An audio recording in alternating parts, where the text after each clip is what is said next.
in the absence of Chair Deb Barber.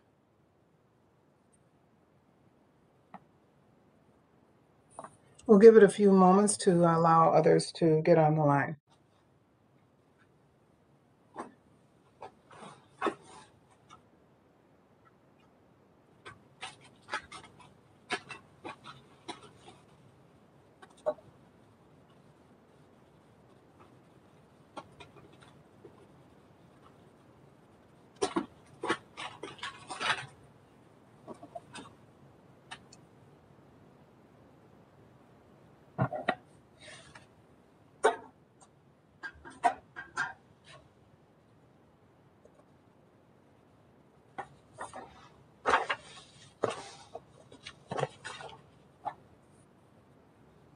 Okay, we'll go ahead and get started. Again, my name is Reva Chambliss.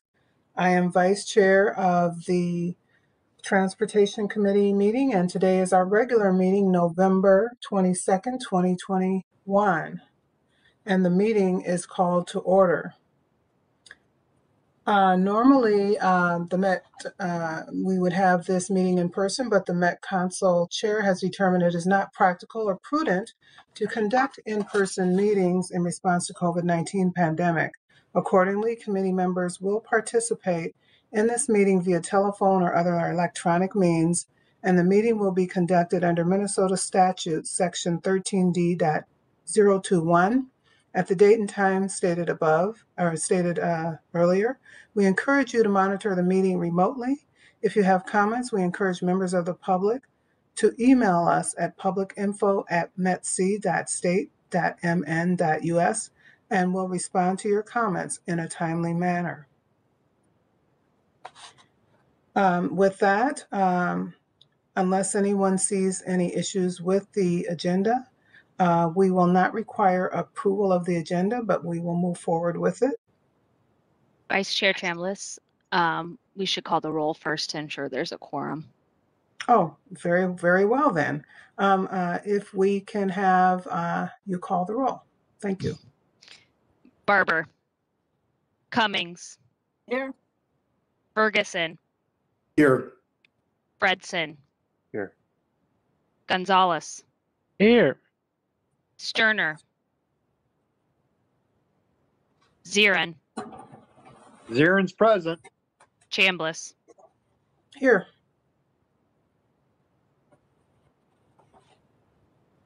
Okay. With that, it looks like we have a quorum. And next we will have approval of the minutes. And are there any questions or changes for the minutes? If not, can we take the roll for approval of the minutes?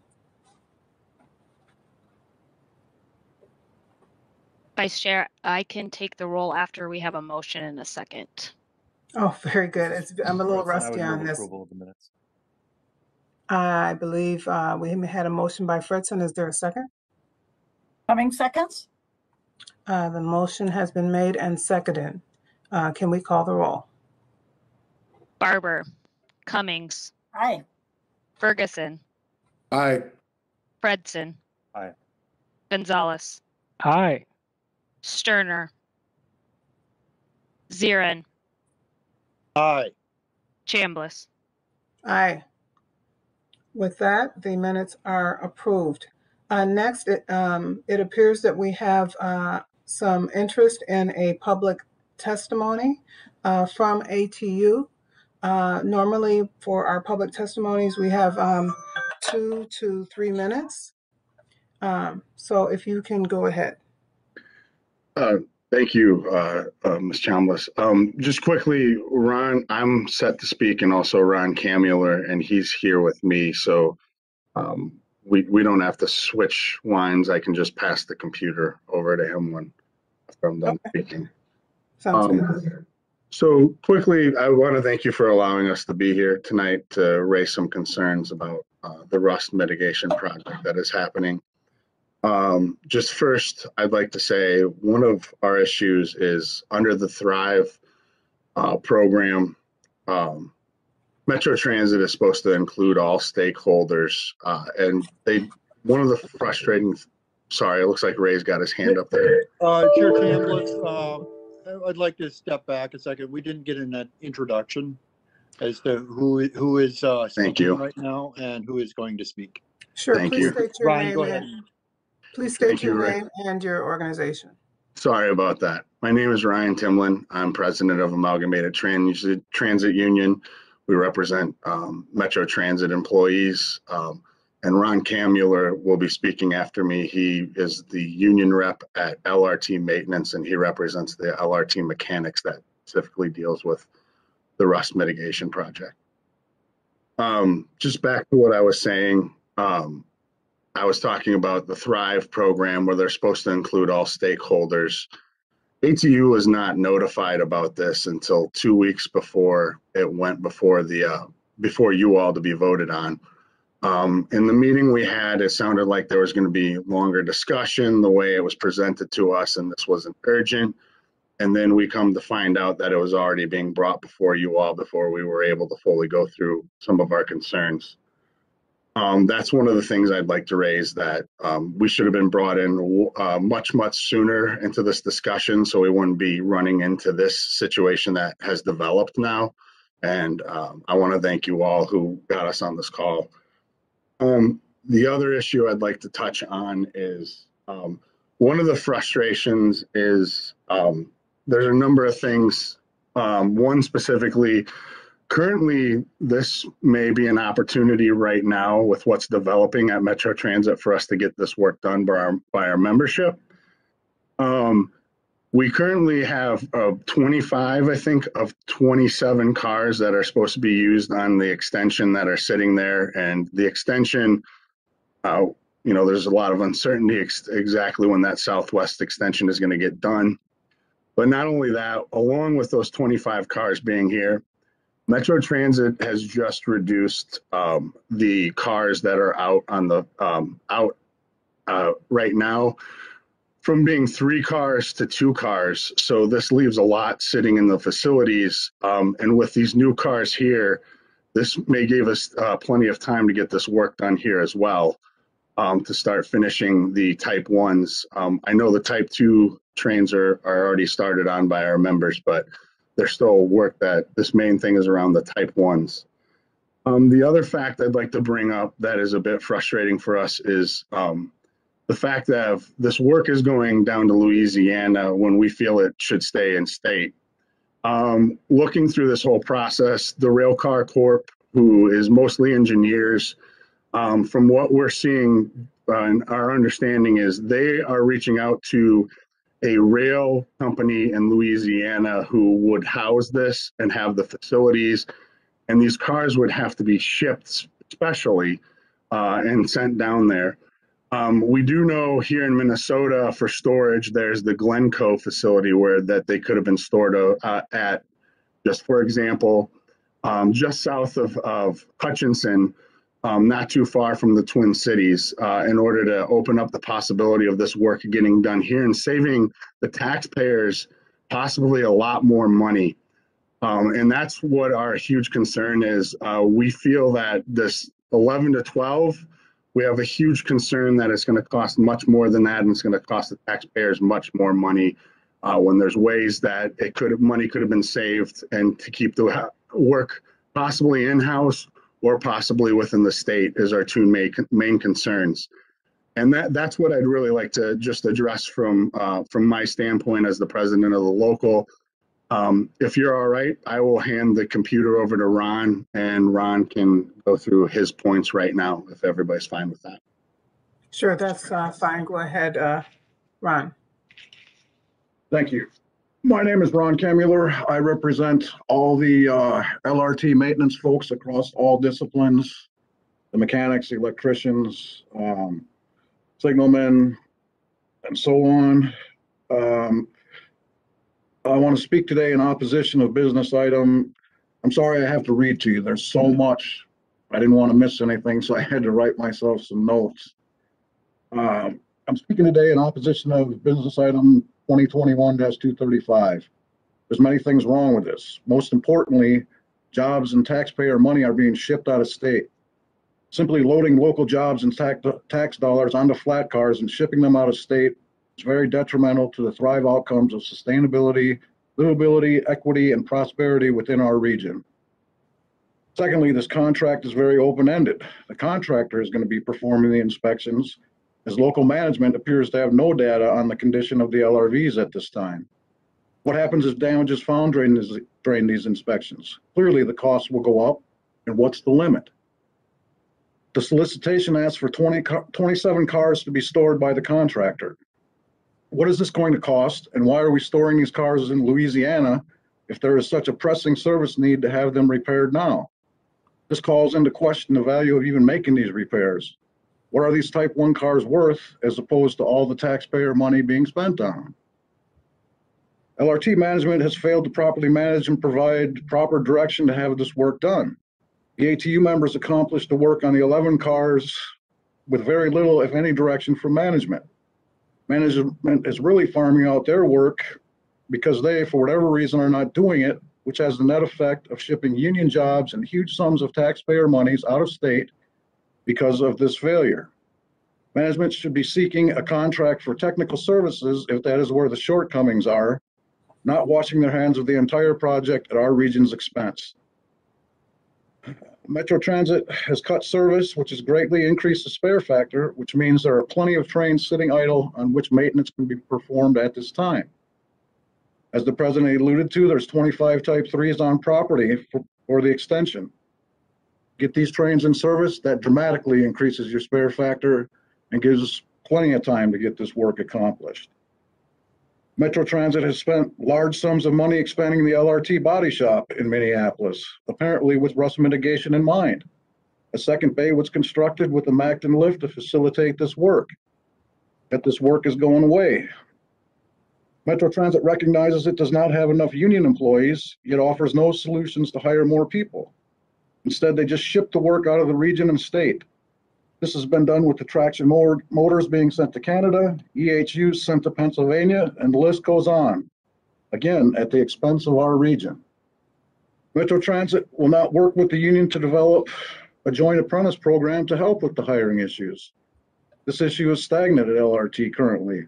It's not going to solve the problem, but it is certainly going to help towards staffing and getting the work done locally. There is no justification to send these trains out of state when we look at the facts. The work should clearly be done locally to improve the sustainability, livability, equity, and prosperity of our region. Without good local jobs, the region is in trouble. In fact, management tries to mislead the council by saying the trains are inspected for rust every 30 days when no such inspection is performed. They failed to tell the council they are under investigation by the EEOC because of their testing practices, and as a result, currently cannot hire anybody. The Met Council must vote no to this proposal when looking at all of the available facts and direct LRT management to operate responsibly and hold management accountable to the taxpayers. The facts in this matter allow no other outcome to be reached. Management has manufactured this problem by failing to properly do their jobs on many levels and are trying to hold our region down in direct conflict with the goals of the Thrive 2020 plan. Thank you. Thank you. Mr. Hawthorne. Excuse me just a moment. I wanted to say thank you, and it sounds like there's a committee member that has something to say. If you could raise your hand so I could see that next time, and then we'll have a chance to give you a chance to speak. Normally, we do not have a discussion after our public testimony. If there is a question related to the process, then we can take that. Council members, Aaron?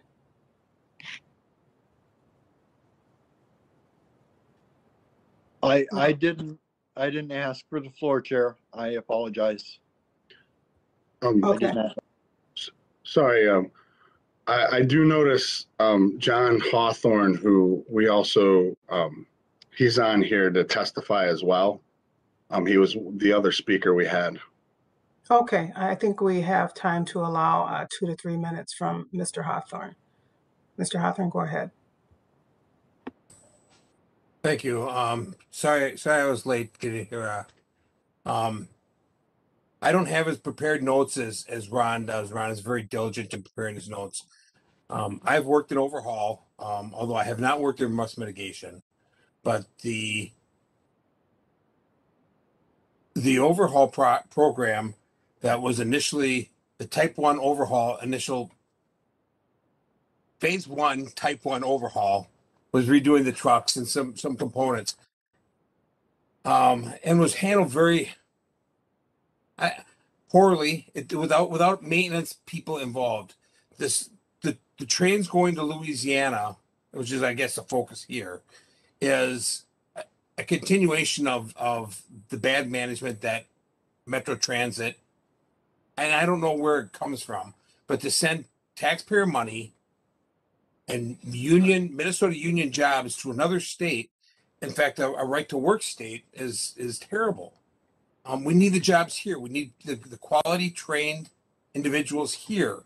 This is where the work is. This is where the trains are. To send our trains to another state to profit that other state at the expense of ours and our taxpayers who bought those trains, who maintain those trains, who maintain the rail, is a shame and shouldn't be allowed to happen. And that's really all I have to say. Thank you. And for clarification, the business item that they are referring to is 2021-325. I think someone got the numbers mixed up earlier. And we will be discussing this item again at the December 8th council meeting.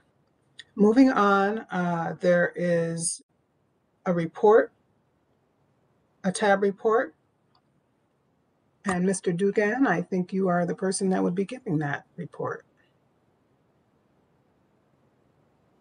Yes, go ahead. Thank you, Madam Chair. I just had to unmute myself. Yes, thank you very much. Good afternoon, Madam Chair, honorable committee members, General Manager Koistra, Deputy General Manager Thompson, Acting MTS Director Benowitz, and of course, Becky. Without her, I guess this program wouldn't run, so thank you. From the MPCA, as you all are aware, there's a state sub-cabinet on climate, which is seeking input for a draft climate action plan in early 2022 with a final plan in mid-22. Representatives, in addition to this council, are, as you know, probably the MPCA, Commerce, Labor, Industries, DPS, Department of Health. And then in MnDOT, they are going to be getting funding from the recent infrastructure bill, some of which will go to TAB for distribution. However, according to MnDOT, it's unclear right now how much that will be and how it will be distributed until Congress actually, appropriates the funding. And from the MAC, as from the infrastructure bill, related to the infrastructure bill just passed, $25 billion will be earmarked for airports over 5 years.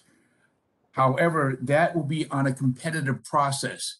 According to our MAC liaison, Mr. Crimmins, based on 2019 passenger miles, that will approximate to $37.5 million for the MAC. Additionally, 70 to 75% of the concessions are open.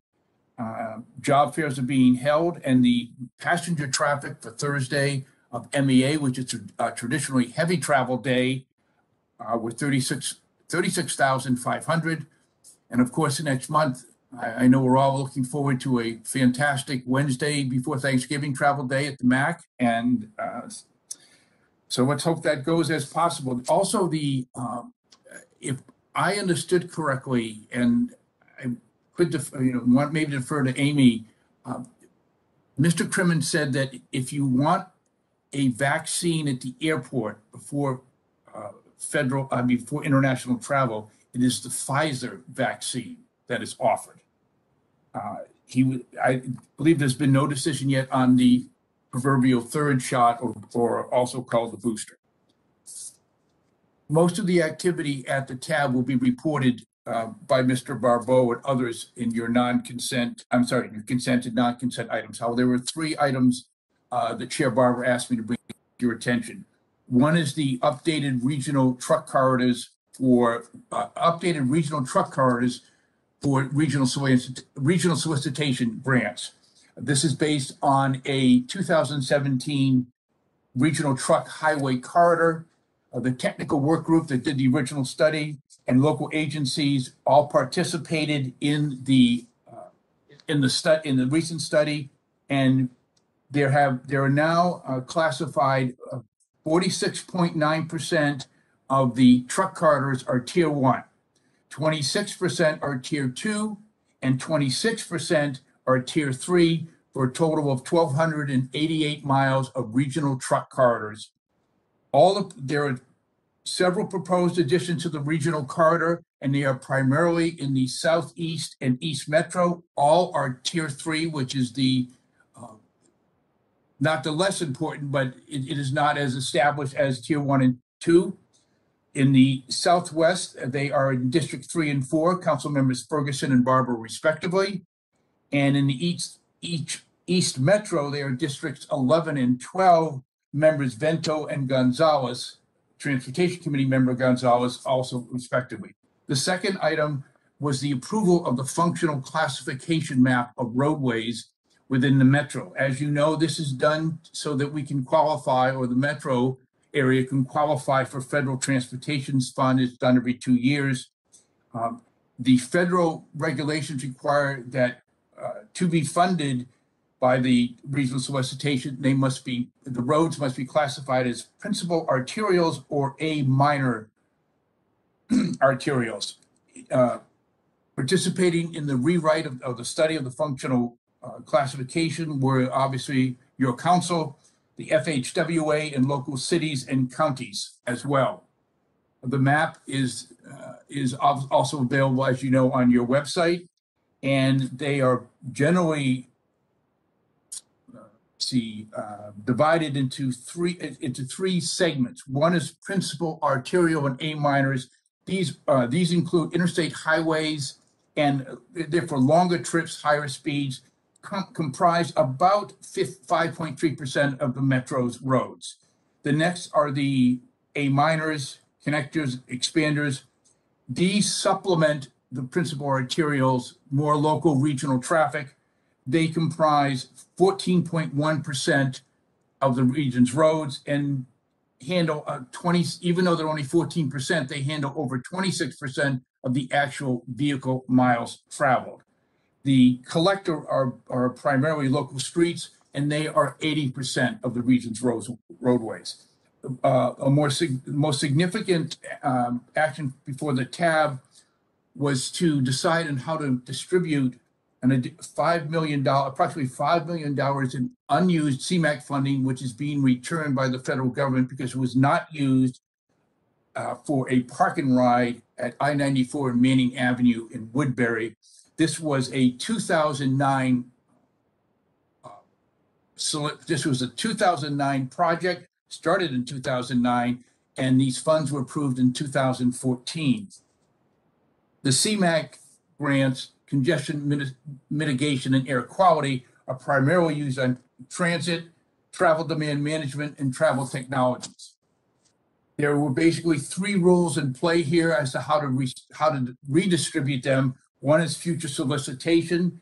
2, if that was not done, the second would be bus rapid transit, BRT projects, and the third would be any transit corridor projects. However, staff suggested the primary option should be moving the $5 million to the 2022, that's next year's regional solicitation. And this would, the other 2 options were existing regional solicitation projects. There were 3 transit projects. And then the third option was funding a project from the 2020 regional solicitation.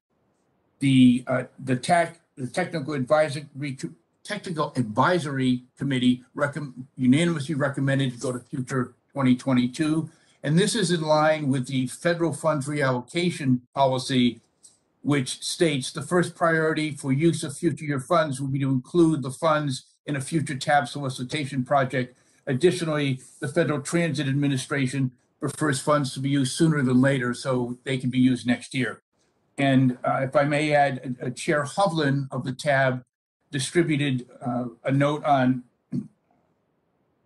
the use of transit to reduce reduce emissions into the atmosphere, and the C40 Cities and International Transport Federation report states that we must double our use of transit by 2030 to achieve the world's target of 1.5 centigrade emissions. And if I may, on a personal note, may I congratulate General Manager Koister with the selection of Chief Frizzell, or the nomination of Chief Frizzell of his Metro Transit Police Department to be the new United States Marshal. That's a very prestigious position. And of course, Mr. Carlson, who's on the phone, Charles Carlson, on his recent promotion. Everybody, it was, Charles, it was made a note at the tab, and everybody, you got a round of applause. Thank you, Madam Chair. You are welcome. Thank you, Mr. Dugan. As usual, a very comprehensive report and keeping us informed about the work that happens in the background with the very talented and informed members of your committees. Thank you, Madam Chair. You're welcome. Next, we have a report from Metropolitan Transportation Services Director.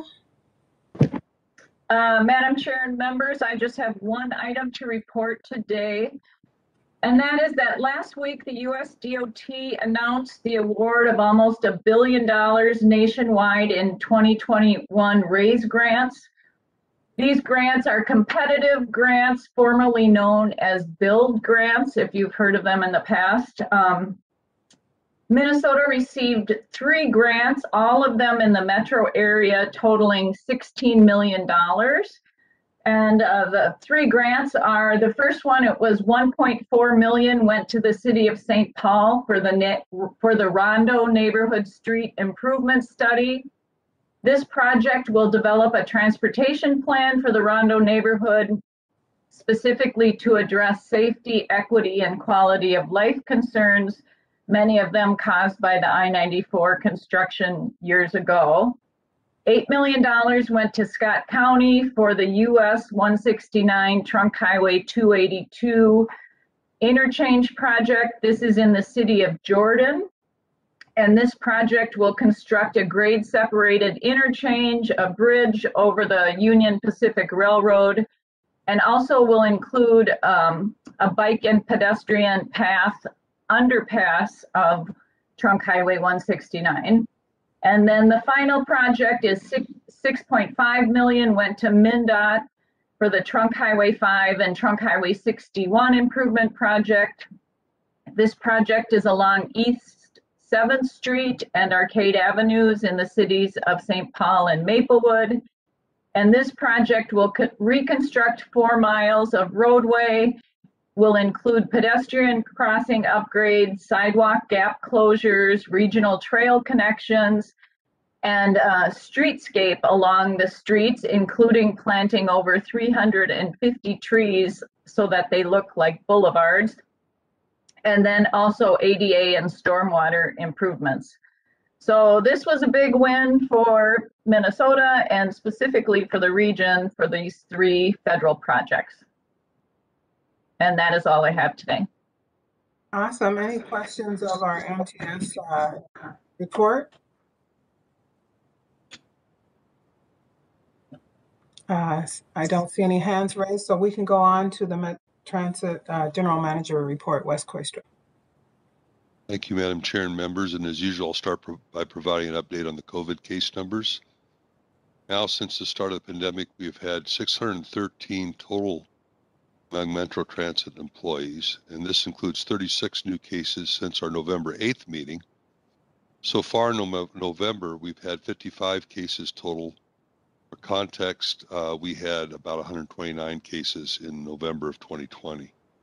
Some work units have needed to modify schedules and offer additional overtime due to overlapping leaves and higher than typical bus operator absences that have led to some missed service. And the December 4th service changes should help minimize that heading into the winter.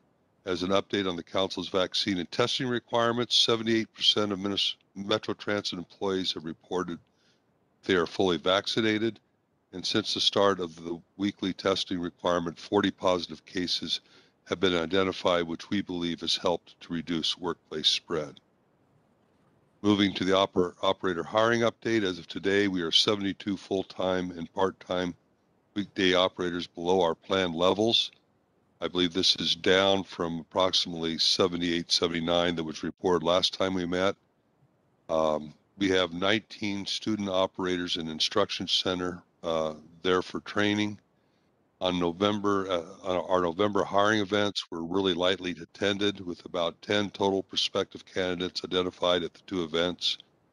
Based on today's figures, we're projected to start the December service changes about 14 operators below plan levels, but we think we can manage within that shortage to provide a reliable service.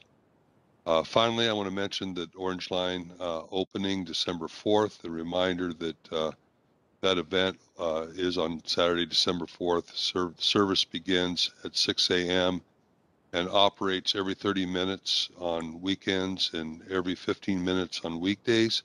Council members and the public are invited to attend the ribbon cutting and opening ceremony at 1 p.m. outside on street level at the I-35W and Lake Street Station. So if you plan to attend, dress warmly. It's an outside event. There will be food vendors, entertainment, and partner information tables there as well from 2 to 4 p.m.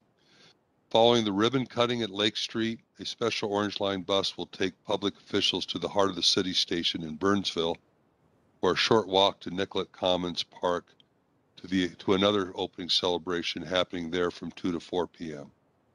Council members are welcome to attend both events during the entire weekend, and on Monday, December 6th, we are very excited to offer free rides on the Metro Transit Orange Line so the community can try the new BRT service. Staff ambassadors will be riding buses and be available to answer questions and help riders. On Tuesday, December 7th, this will be the first day of fare collection. Staff will be at Orange Line stations to assist riders and answer questions about new connecting bus service. So with that, Madam Chair, I'm open for questions or comment. Any questions or comments on that report?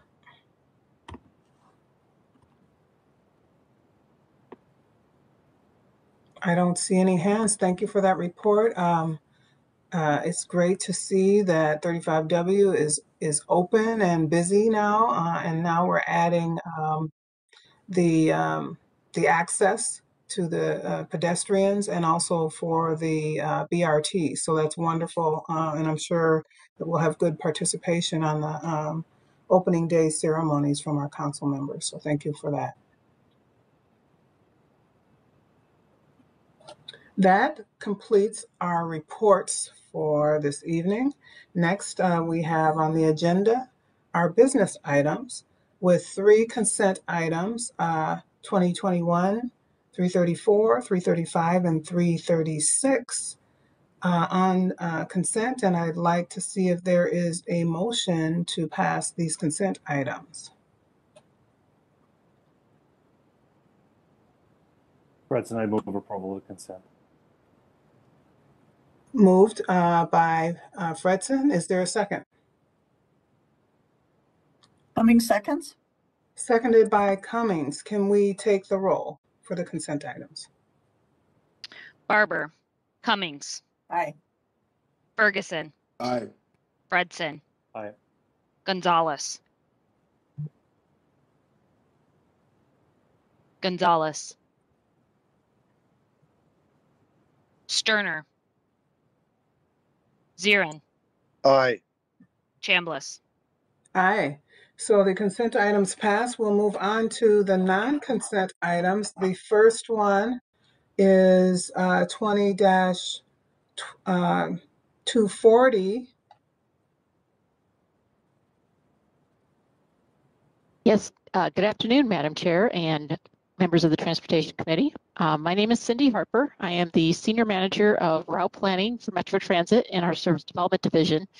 And if it's okay, I'm going to share a short presentation before we talk about the business item. Sure. Okay.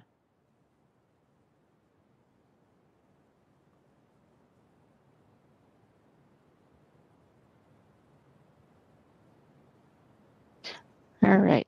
Thank you. Some of you may be familiar with some other example of Title VI work that we do, such as service equity analysis whenever we have a major service change, or a fare equity analysis whenever we look at changing our fares. Today, I'd like to review another example of our Title VI work, which is our recent Service and Facility Standards Monitoring Study. And then would like to ask the committee for approval of the results.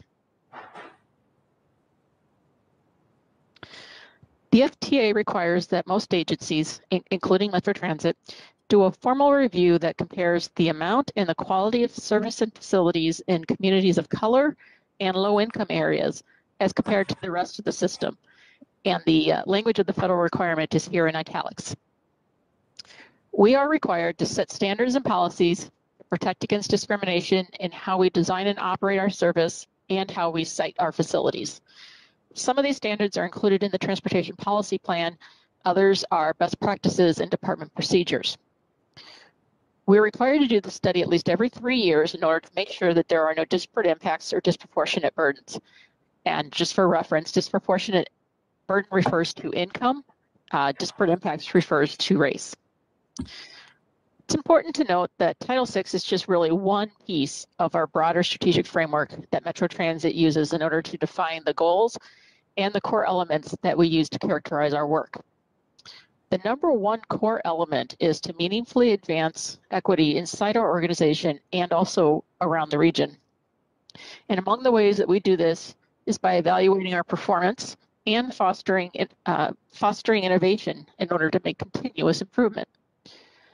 We certainly recognize that equity is not achieved through a single program, project, policy, or procedure, but in the integration of equity work throughout the entire agency.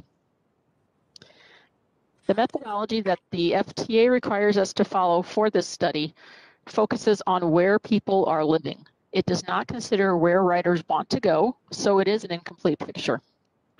Please note that this work is different from our annual Service Equity Evaluation Report, which takes both origins and destinations into consideration. This isn't an evaluation of our service overall, but rather an evaluation of our compliance with the standards that we have set. And just a sneak preview, overall the results are positive with no categories showing any potential for disparate impact or disproportionate burden. This analysis includes all bus routes, the Blue and Green Line, North Star, the A and C arterial BRT lines, and the Red Line BRT. It does not include routes that are operated by the suburban providers or non-fixed route services such as TransitLink and Metro Mobility. We used fall of 2019 and fall of 2020 data, kind of depending on which was more appropriate given the pandemic. And we looked at 6 areas of review, including the distribution of transit amenities in order to ensure fair access to bus shelters, customer information, and other types of facilities, maximum vehicle load to prevent overcrowding, vehicle headway, or how often the service comes, on-time performance, vehicle assignment to ensure access to newer vehicles is fairly distributed, and finally, service availability, which is measured in 3 different ways through looking at route spacing, stop spacing, and the availability of midday service.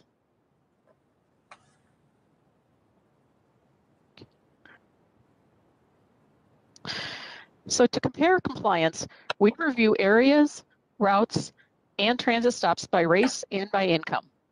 The methodology from the FTA requires us to categorize these areas, stops, and routes in just one of 2 ways. Either it does or it does not serve a community of color. The study also classifies transit stops and individual routes as primarily BIPOC or low income using the same definitions. We, of course, recognize that in reality, this is not a binary situation. There are several factors to consider when determining if a route or a stop serves a community of color or a low-income group. We have 152 routes, and all of them count exactly the same regardless of the amount of service for this particular evaluation. 55% of our routes are defined as serving communities of color, but note that they represent nearly 3/4 of the total service that we operate. And the same is true for low-income areas.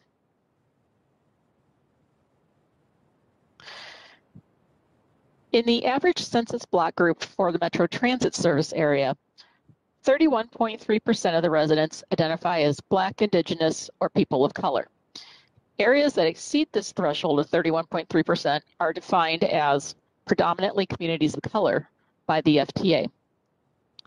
This map shows which areas are considered as communities of color based on that definition. You can see that the majority of the darker orange areas is covered by transit service.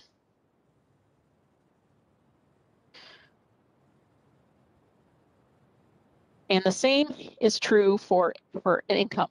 Again, the darker blue locations, which are classified as predominantly low-income areas, generally have more transit service available. The threshold that we use in this region for low income is 22.8%. In an ongoing effort to align with other council work and to improve the quality of our analysis, we've made a few changes to the methodology compared to the last time we did this study back in 2018. We raised the poverty threshold from 100%. We changed how we calculate distance from transit stops. It's no longer just as the crow flies, but recognizes the geographic and built environment barriers. And also, we recognize that the demographics of the riders on a route don't always necessarily reflect the demographics of the area through which the route operates. And so now we include travel behavior inventory data that is collected from our riders on board buses and trains. And to account for the fact that most riders access our park and rides by driving, we have expanded the areas served on bus routes where most of the users board at park and rides. And then finally, generally we only use data from one point in time, but we've modified this approach this time around because of the pandemic. So we analyzed 10 different standards within the 6 categories that I reviewed back on the 3rd slide here. And good news is that we passed in all analysis areas. In fact, for most of these categories, we met the standards at a higher rate for routes and areas serving communities of color as compared to non-BIPOC areas. And the same is true when considering low-income populations. As an example of how we did the analysis for one of the 6 areas of review, I'd like to focus on the midday service standard. The key question we're answering that we're trying to address is whether communities of color and low-income areas are served equitably in the midday, which we define as between 11 a.m. and 2 p.m. We're looking at not only which areas have midday service, but also whether the frequency of that service matches the standards for the route's transit market area, and that's what's shown in the top chart here. So for each route that serves a specific stop, we reviewed the schedule to see how often the trips run. And then in this case, we were able to combine the results from all of the various local types of service, since the off-peak standard is exactly the same in market area 1, it's 30 minutes regardless of whether it's a core local or a supporting local route. Similar for market area 2, the standard is hourly regardless of what kind of a local route it is.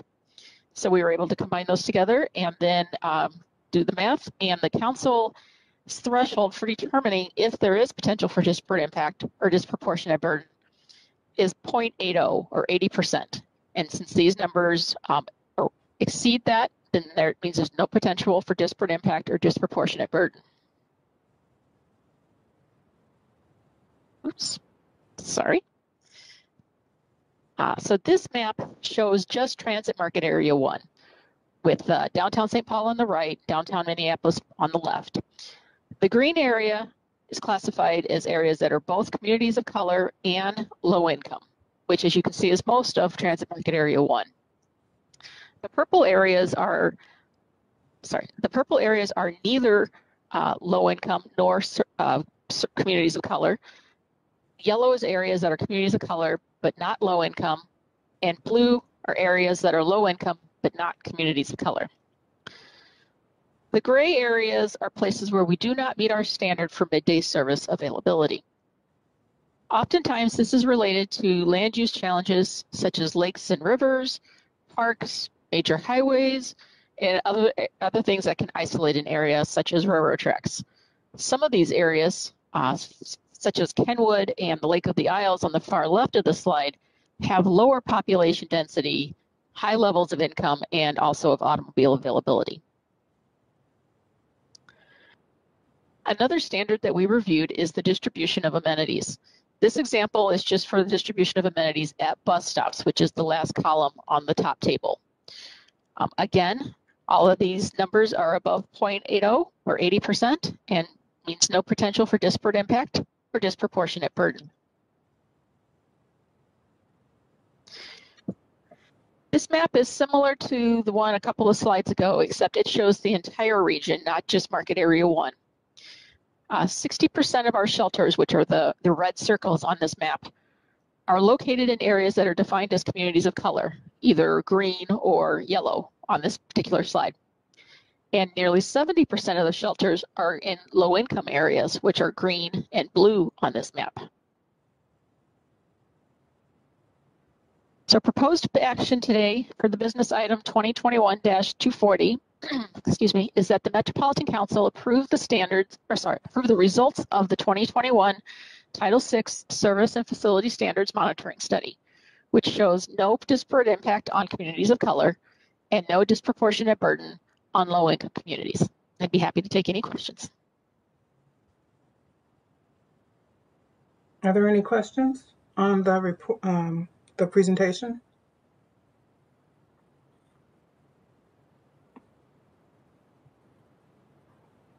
I do not see any hands raised. So I would like to ask if there is a motion to pass item 2021-240. Cummings moves approval. Okay, motion to move approval. Is there a second? Fredson will second.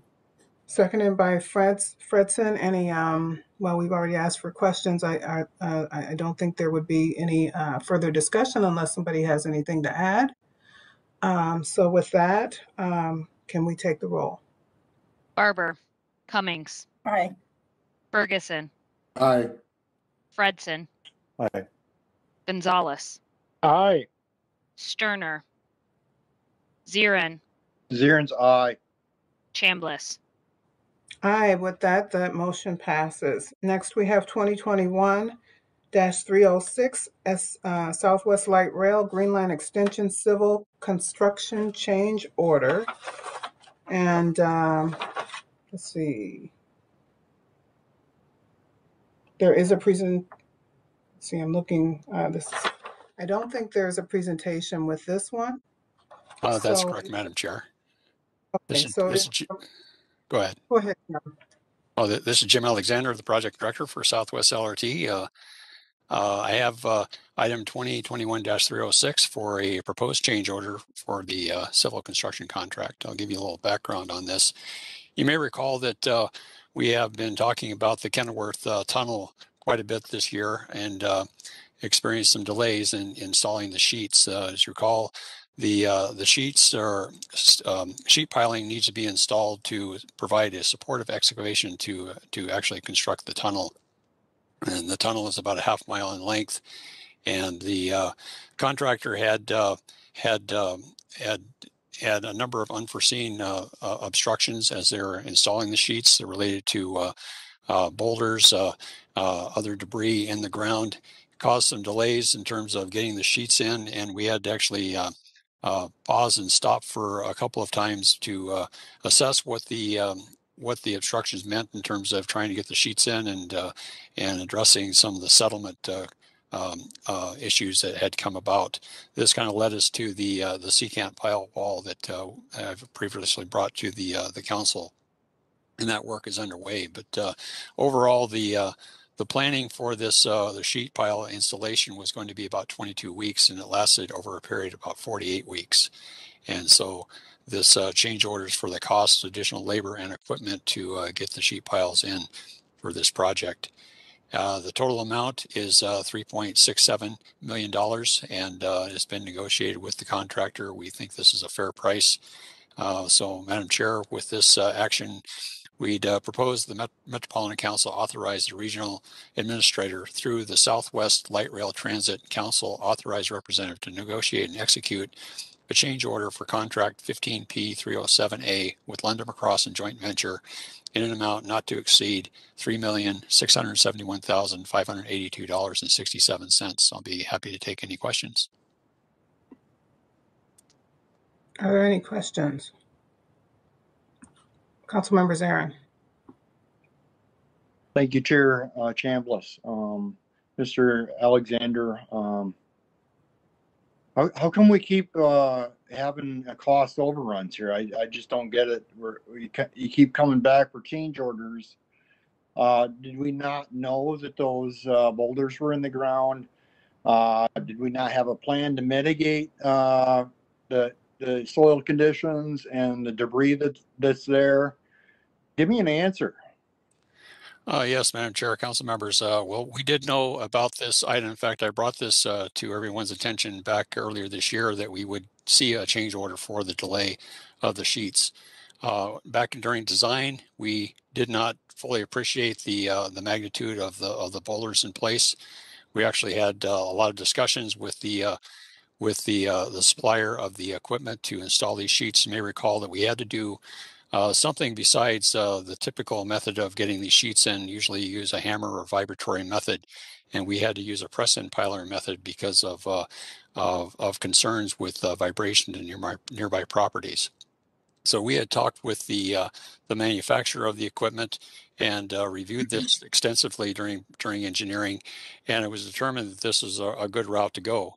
Unfortunately, as we got into the work, we found that the sheets didn't go in as easily as originally intended, and we had to go through an alternative method of augering in front of the sheets as the sheets were pressed into the ground to get the sheets into the ground. These sheets could go down about 65 feet, so it's a pretty extensive depth they need to go to. Well, as a result of that augering, it created some settlement, and that settlement we had to reassess on how that was how we're going to approach that, because we have some of the sheets running by some buildings very close by, and we were concerned about the settlement. So out of an abundance of caution, we had to revise the supportive excavation along about a 500-foot segment to come up with a different supportive excavation instead of the sheets. And so all these pieces caused delay in getting the sheets in. So it was an unforeseen condition, and that's I don't know where we're at, Councilmember. Councilmember Zarin. Chair, Mr. Alexander, just a follow-up question on the press-in pile. Is that new technology? Is that unproven technology? Did we know, obviously when we use a pile that's hammered in, that disrupts everybody in the area for vibration, the noise, and it drives people absolutely bonkers, the constant pounding. The idea of going with a press-in pile sounds like a great idea, but it sounds like it just doesn't work.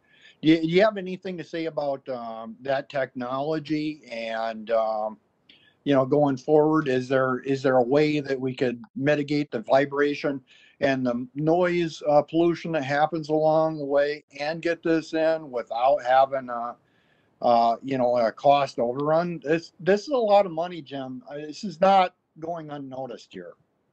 Do you have an answer for that, please? Yes, Madam Chair, Council Member. Well, I will say that the sheets are in now. We have all the sheets in place, so we don't have to be dealing with press-in piler anymore. But I would say this technology has been around for quite some time. I actually went down to New Orleans to visit to see how the machinery worked, and under the right soil conditions, it's a very good operation. You can work right next to sensitive buildings without having that vibration concern. And so in this case, we had to go with something besides vibratory or hammer methods to get the sheets in. And in this case, it didn't work out well. And Councilmember Cummings. Thank you, Madam Chair. I toured this section of the line last week, and I would urge all council members, but especially those who serve on the Transportation Committee, who have not had an opportunity or not had an opportunity recently to tour, to do that. I think it gives you a depth of understanding of the challenges that is impossible to get via Jim's updates and slides and so forth. The corridor is so narrow and it comes so close. I think that the abundance of caution that is reflected in taking these additional steps, while they are expensive, there's no question about that. Again, this line is not being built in open space where all of these considerations could have been taken under advisement before the project started. It's a narrow, threading the needle project. And so as we go along and these challenges show themselves, which is the only way they're going to be seen, because they couldn't be anticipated, all of them, I think the extraordinary steps that the project office goes to, A, to be fiscally responsible, and B, to protect the properties and the individuals and the noise and all of the things, all of the considerations that we have along the line has been pretty extraordinary. I would guess that we will see additional change orders as we go, because as the project moves forward, now we're at 60% completion, but as it moves forward, we very likely may encounter additional challenges that were not anticipated before the line was started. And I think that I have absolute confidence that the project office and the engineers and all of the people who are involved in this are doing everything they can to mitigate the challenges as they show themselves. Sure, it is frustrating and it's challenging, and it will continue to be until it's done. But again, I would really encourage, especially Transportation Committee members, but the entire Metropolitan Council, to go and tour this. You will have, I believe, you will have a different understanding and take on the challenges when you are walking the line or seeing the line up close and personal. It's a big challenge, and Jim, thank you for the tour, and I appreciate all of the effort that's going into mitigating the challenges while being fiscally responsible and recognizing that this is a lot, and it does come in front of us, and it will likely continue to come in front of us. But I have the full faith that you are doing the best that you can in your team, and so thank you for that. Thank you, Councilmember Cummings, for your perspective. Chris, Councilmember. I'm just curious, as we've approved all these change orders, where are we at with the total funding for the project, and do we have enough money to complete the project, and where are we at with ensuring that we get the project done?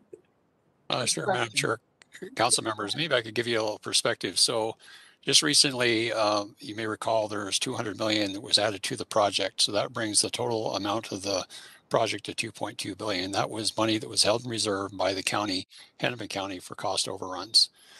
And you may recall that we had two significant issues. One we're talking about tonight, the unforeseen conditions in the Kenilworth corridor related to the tunnel, but the other is the introduction of the corridor protection wall just east of this area.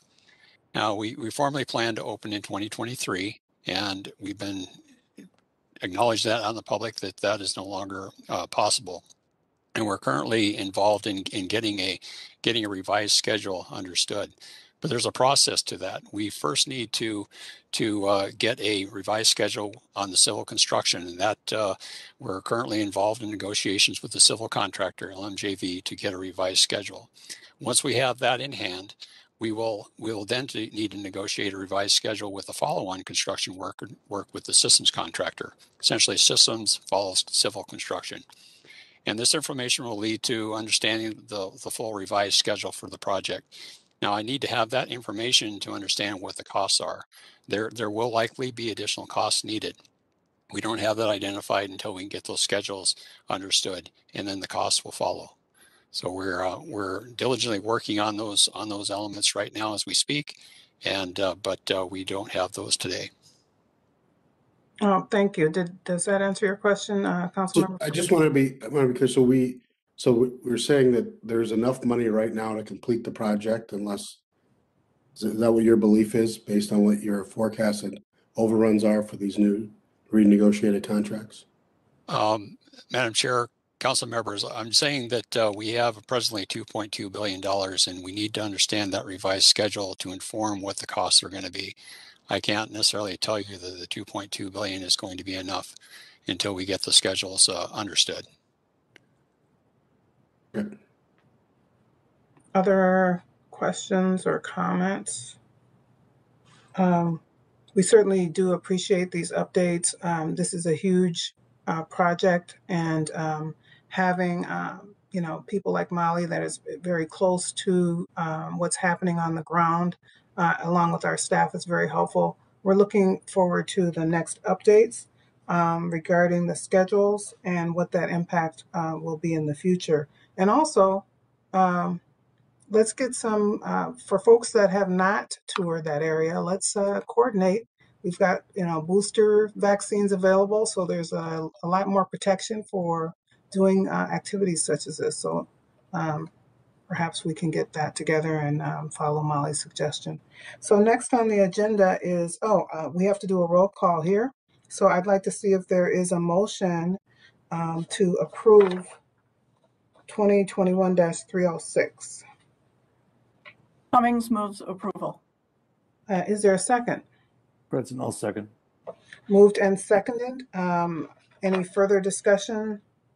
Seeing none, can we have a roll call? Barber. Sam, I see your, wait a minute, I'm sorry. Sam, I see you on camera. Did you have anything to say? No? Okay, go ahead with the roll call. Barber. Cummings. Aye. Ferguson. Aye. Fredson. Aye. Gonzalez. Aye. Sterner. Zieren. Zieren's an aye. Chambliss. Aye. With that, this motion passes.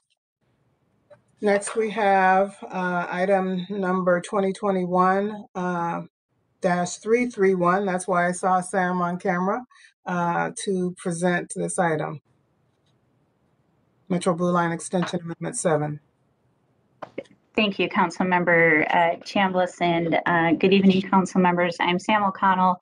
I'm serving as the Blue Line Extension Project Lead. Chair Barber had asked just to give a brief update on where we are with the Blue Line Extension. So if you permit me, I do have just a few slides to share with you tonight. That gives you an update on all the good work that's happening with the Blue Line Extension. So Greg is going to assist me with the slides. So if we can move to the next slide. Just highlights, we're going to share with you an update on the Minneapolis design as that moves forward. Also talk a little bit about where we are with project evaluation criteria. Provide an update on the anti-displacement working group and some of the work that's coming together. And then the action before you is an amendment to our environmental contract that we have for us to continue work. So as we move to the slide 4, would like to share where we are with some of our community outreach, in particular for the Blue Line Extension. Hopefully everybody has either heard or seen us or are aware of some of the work that we're doing. So we are working very deeply in community right now and sharing information about project status, but more importantly, as we take a look at some of the alignment options that are available for community consideration, sharing that more widely, and basically moving through some of our design details as well as our station locations, and I'll cover that just real quickly as well. The reason why we're doing these November community workshops, I'll actually kind of go into December a little bit, is really to pull together since last August all of the technical work that we've been doing with all of the community engagement work that we've been doing and bring that together in a draft route modification report next month in December. And once we have that together, we will release that. The timing on that is to have that out for about 45 days, and we understand it's during the holidays, so we're giving extra time for folks to look through that information, be able to provide some feedback to us. The hope is that after that time, early next year, we will be releasing a final recommendation for community-supported alignment. So that's where the recommendation for either a West Broadway or Lowry, Washington route will reside. And again, that would also have a public comment period as well. So just wanted to share with you the reason why we're out in community right now and what are sort of our next steps. If we move to the next slide, Greg, just as a refresher, particularly along the alignment, a lot of our work right now is concentrated in Minneapolis. That doesn't mean we're not doing work in Robbinsdale and Crystal and Brooklyn Park, but a lot of the new work is in Minneapolis. I think most folks understand that we are looking at 2 potential routes to serve our communities in North Minneapolis. Again, the purple route on the top, Lowry, and then onto Washington Avenue, serving downtown, connecting at Target Field Station. And the second route is West Broadway, coming down West Broadway, going down on Lindale, and again connecting with Target Field Station. This would be a true extension of the existing route, Blue Line route that we have. So as we share information with community members, and Greg, if we could go to the next slide, please. Just wanted to share a little bit of what this looks like. So we have broken down, the 2 routes into different sections because we have understood from community conversations that folks are just really interested in the section that kind of serves them the most, as well as the connections. But in terms of comprehension with community members, they said if you could break this down a little bit more, it'd be really helpful. So I just wanted to share as an overview is that these routes, as we look at them and as they're broken down into sections, they also have different possibilities. So there's different ways to potentially route light rail through.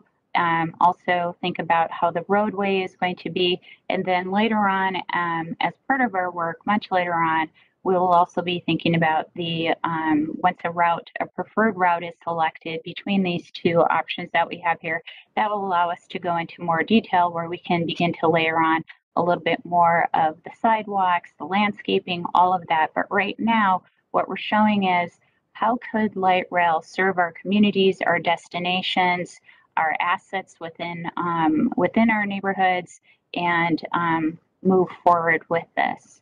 So if we move to the next slide, I just want to, I know some of the council members might be getting questions as to where can people find more information and how they can share their thoughts with us as we bring all of this work together. So on bluelineext.org, so bluelineext.org, you'll find a map that highlights all of these different, the 2 different routes, and then the particular sections of those routes. Where they have a little camera, you'll see where we have sketched up a little bit of what that light rail environment could look like, so folks can do that. You can also see what your neighbors are saying as well, because this platform allows folks to provide comments. So we've also have been doing virtual and in-person sessions as well, in addition to just knocking on doors and participating in a lot of community meetings and getting the word out and receiving information as well. If we can move to the next slide. Again, just bringing all of this together is very important for us in terms of our timing so we can continue to move forward. The options that are before the community for consideration, again, will come together in that draft report. Again, in December is our hope when that will be released with a 45-day comment period. The final report targeting March of next year, and that too would also have a 30-day comment period. And again, just as a reminder, it's the final report that would have a recommendation between West Broadway and Lowry based on community input and the technical work as well.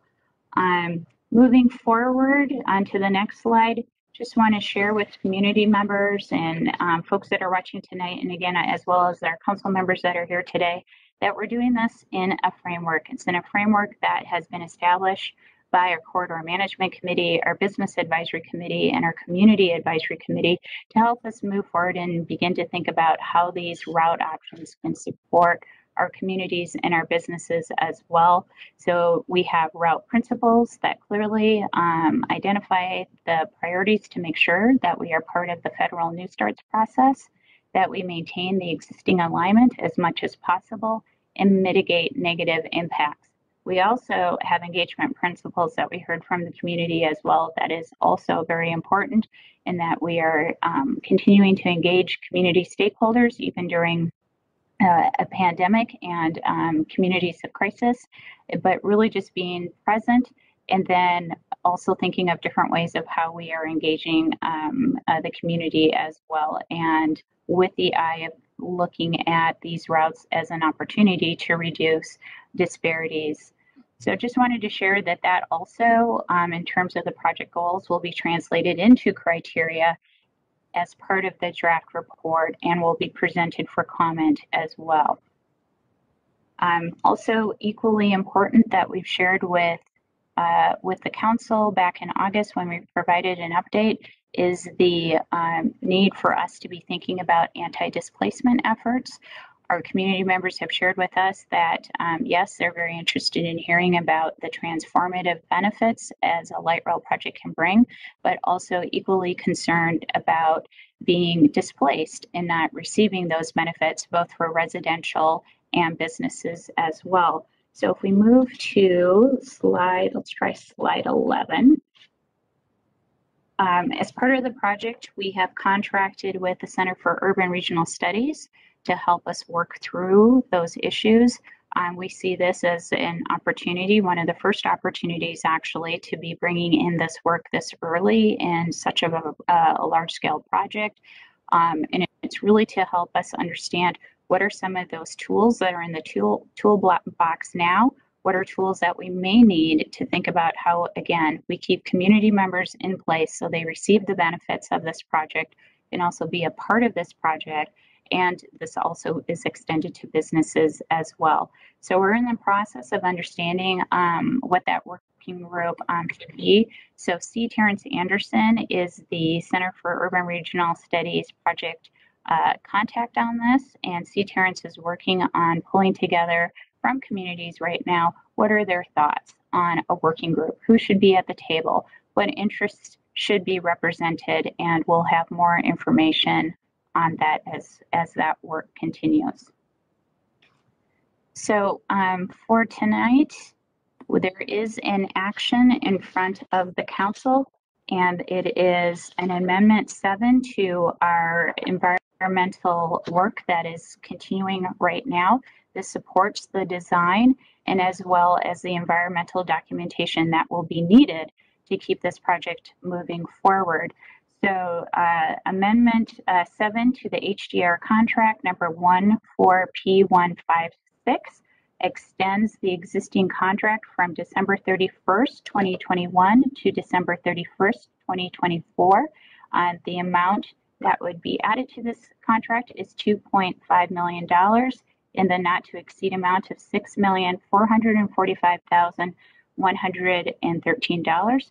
This is a sole source contract. We believe that this provides us the best value and that the work that has been done on this project so far has been unique and specialized in our environmental work and allows us to continue that work, particularly as we look to next year in 2022, when the majority of our focus is going to be environmental documentation. So with that, Madam Chair, I'm happy to stand for any questions. Sure. Any questions of council members? Chris. Does the environmental work include the impact on people?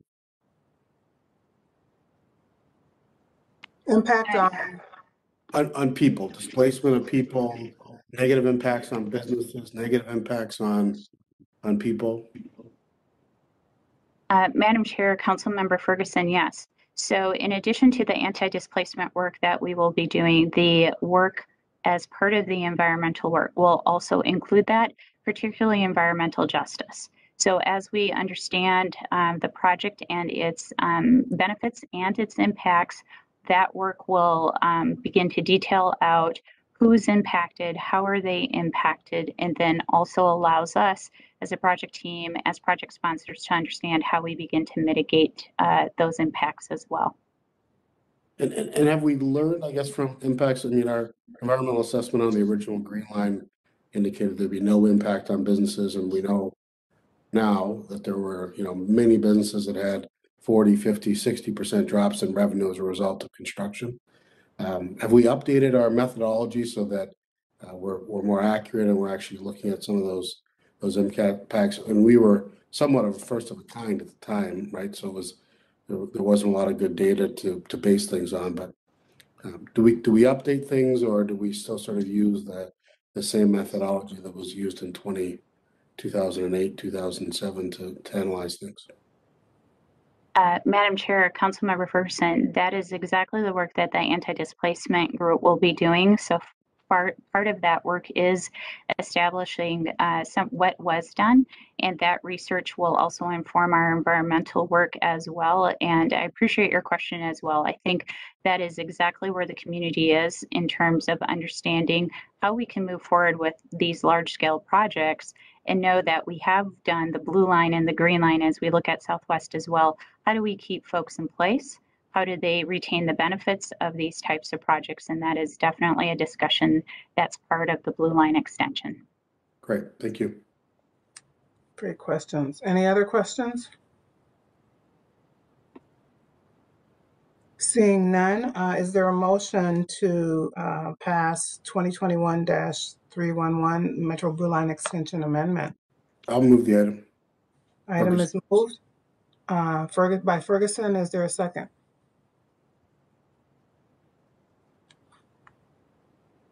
Fredson will second. I heard that Fredson will second. With that, is there we can have a roll call. Barber, Cummings, Aye. Ferguson, Aye. Fredson, Aye. Gonzalez,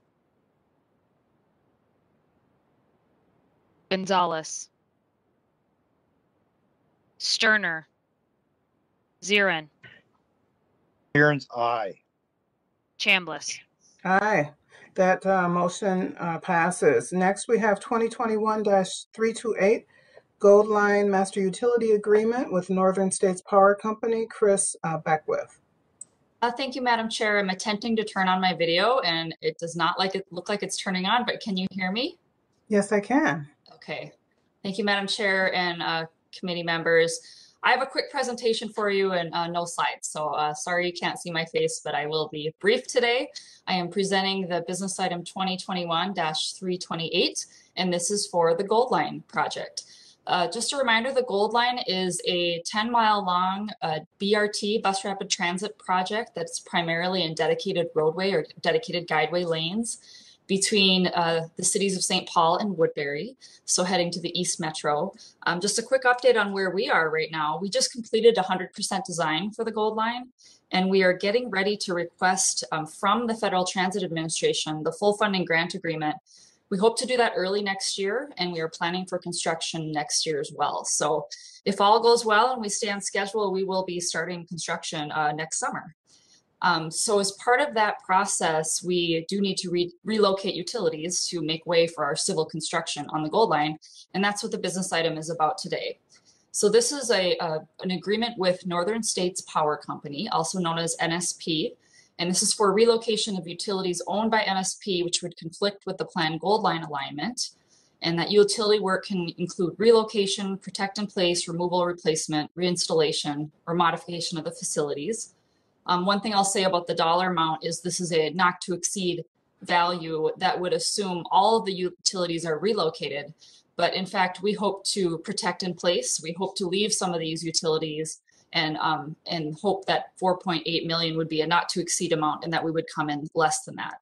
Either way, it is part of our planned budget and part of the process in getting ready to complete the civil construction and start the civil construction. So we would, Northern States Power Company is considered a utility owner and not a contractor or a subrecipient. So they're an actual property owner relocating that infrastructure, and as such are exempt from certain FTA procurement requirements, such as DBE requirements. So that's why you don't see a DBE goal on this one. So the proposed action today is that the Met Council authorize the regional administrator to negotiate and execute a Metro Gold Line Bus Rapid Transit Master Utility Agreement 21M085 with Northern States Power Company in an amount not to exceed $4,800,000. And with that, I will stand for any questions. Any questions? Councilmember Zarin? Thank you, Chair Chambliss. I do have a question. And I understand that the FTA rules on procurement don't apply here, but can we still ask NSP to consider reaching out and finding disadvantaged businesses to bid the work or include parts of it? Can we still ask that? Is that possible?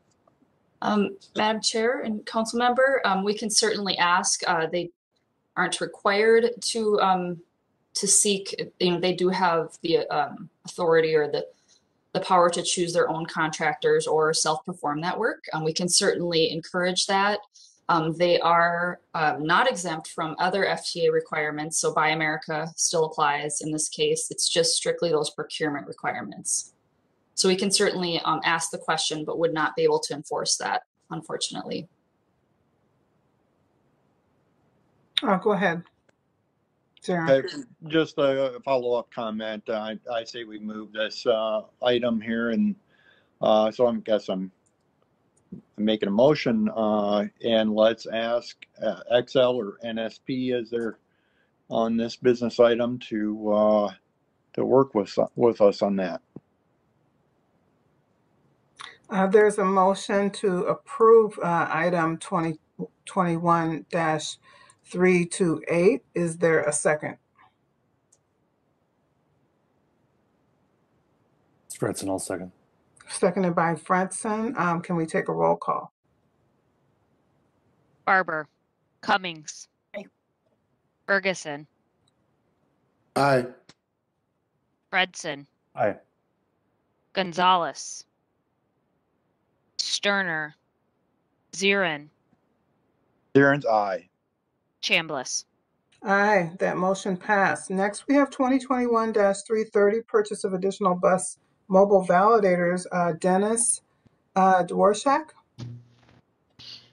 Yes, thank you, Madam Chair, committee members. My name is Dennis Dworshak. I'm a Revenue Operations Manager for Metro Transit. I'm here to present business item 2021-330. It's the purchase of 163 bus mobile validators for Metro Transit and Metropolitan Transportation Services. These are being purchased from Cubic Transportation Systems at a cost not to exceed $540,000. Bus mobile validators, more commonly referred to as go-to card readers, are devices installed in most of the regional fixed route buses, including our partners such as Southwest Transit, MBTA, as well as Metro Mobility and Transit Link buses. And they allow customers to pay using go-to cards. Go-to card payments account for more than half of the fare payments throughout the region. Our current readers were first installed in 2016, and after an upgrade of about 13 years of the previous system. If some of you remember the old footballs that used to be on the buses, these are the replacements for them. These new devices are identical. The devices that we're going to purchase are identical BMVs and will be used to replace damaged and unrepairable existing devices as the equipment ages and as we expand our fleet. This is a sole source procurement. The manufacturer, Cubic Transportation, created customized and proprietary hardware and software for these readers to work seamlessly with all go-to card systems and software, including our ticket vending machines, rail smart card readers, and other and There are no other vendors that provide these devices and software that is compatible with our system. Our staff has compared the price of these units with past purchases of similar equipment and deemed these to be fair and reasonable. Bus Go2 card readers allow participants of the Transit Assistance Program, you're familiar with the TAP program, as well as senior and youth riders to receive a discount when using the Go2 card. Continued support of onboard Go2 card fare payment on buses ensures low income and other reduced fare customers will continue to receive our discounts, in addition to supporting all other regional transit users who use the Go2 card system. Madam Chair, council members, this concludes this presentation. I would be happy to take any questions at this time. Thank you. Are there any questions?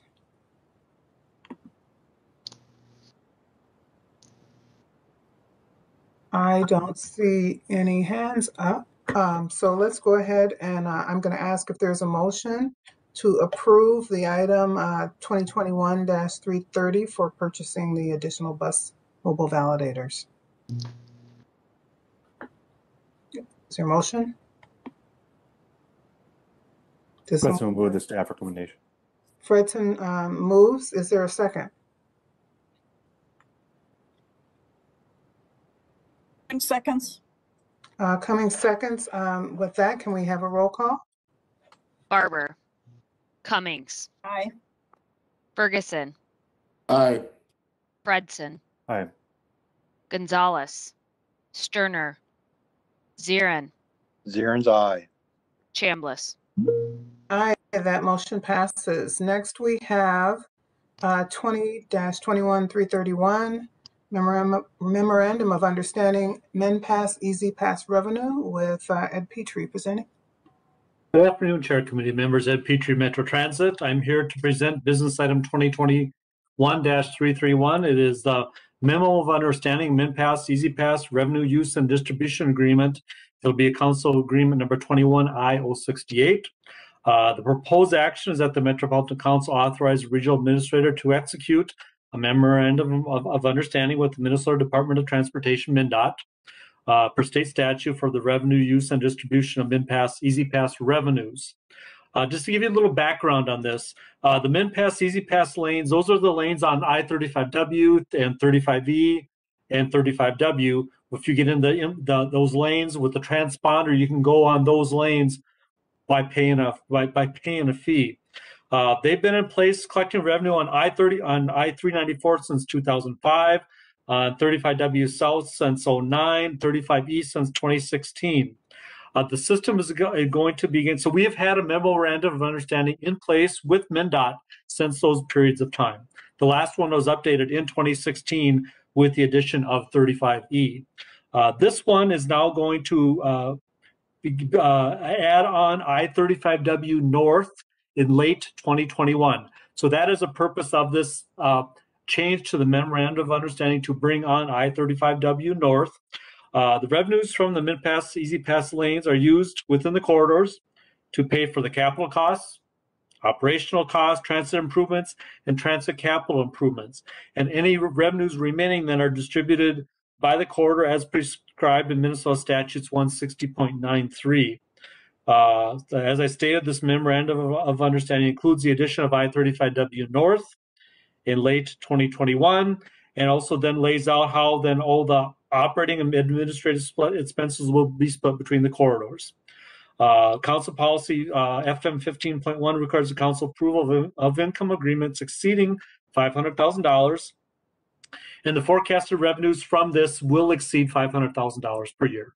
We're estimating about between $500,000 and $750,000 a year in annual revenues. So with that, Chair Committee members, I would stand for any questions. Are there any questions? Councilmember Cummings. Thank you, Madam Chair. Mr. Petrie, can you give us an idea historically what kind of revenue? I know you're anticipating 500 to 750, but what has it been in the past? Chair Committee members, very good question. Back in 2009 or 2019, excuse me, our revenues were approximately $800,000. but we also know then the car capacity has gone down with people not going to and from work as much. So we're anticipating hopefully in 2022, the revenues should hit between $500,000 and $600,000. Once it gets back, we would hope to be in excess of $800,000 again. Thank you. Thank you. Councilmember Zarin. Thank you, Chair Chambliss. My question was very similar to Councilmember Cummings, and I give back my time. Okay, thank you. Any other questions? If there are no further questions, is there a motion to pass this item? Cummings moves approval. Is there a second? Fredson will second. Moved and seconded by Fredson. So this motion passes. Can we have a roll call? Barber, Cummings, Aye.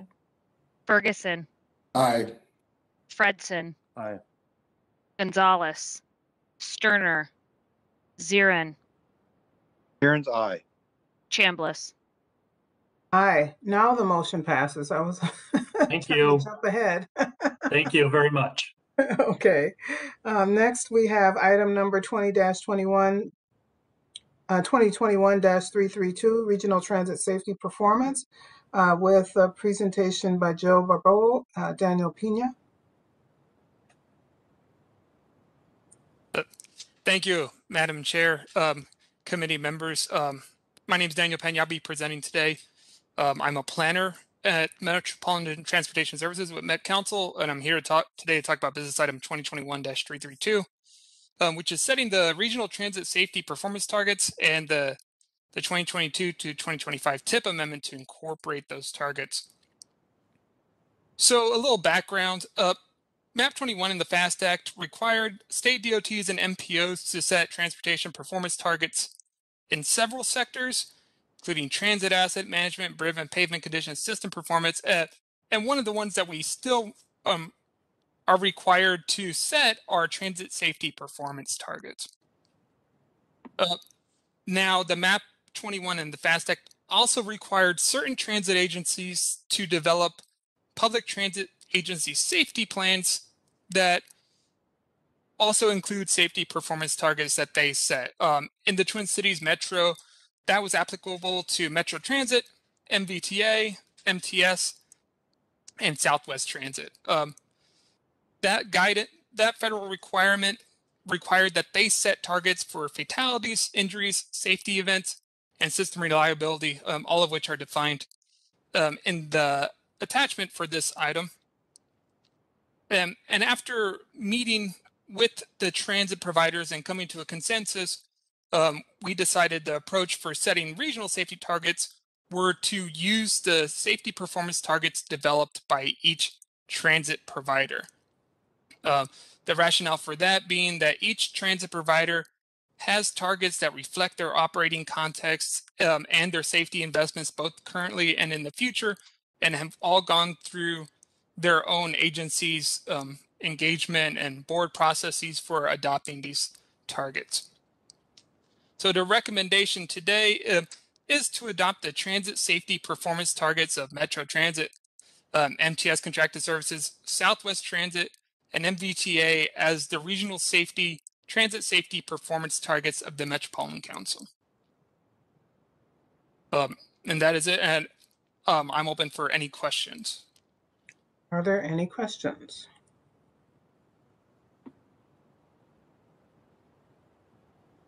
Seeing no question, is there a motion to pass 2021-332?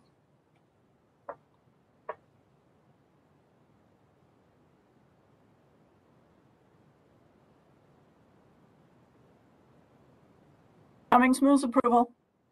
It's been moved by Councilmember Cummings. Is there a second? Fredson will second. Seconded by Fredson. Is there, let's have a roll call. Barber, Cummings. Aye. Ferguson. Aye. Fredson. Aye. Gonzalez. Sterner, Zieren, Aye. Chambliss. Aye, this motion passes. Next, we have an amendment to incorporate targets.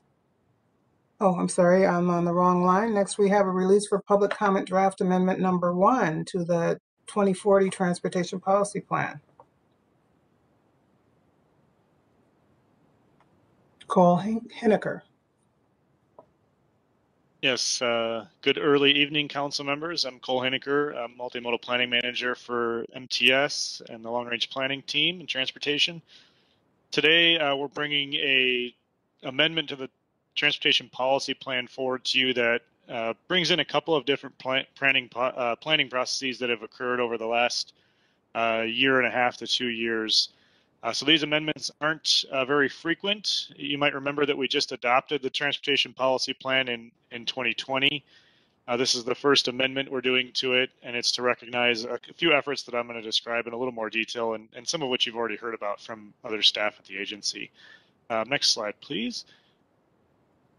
So just to be clear, the motion today is to actually release this public comment, or sorry, release this amendment for public comment, and to set the public comment time period and the public hearing date.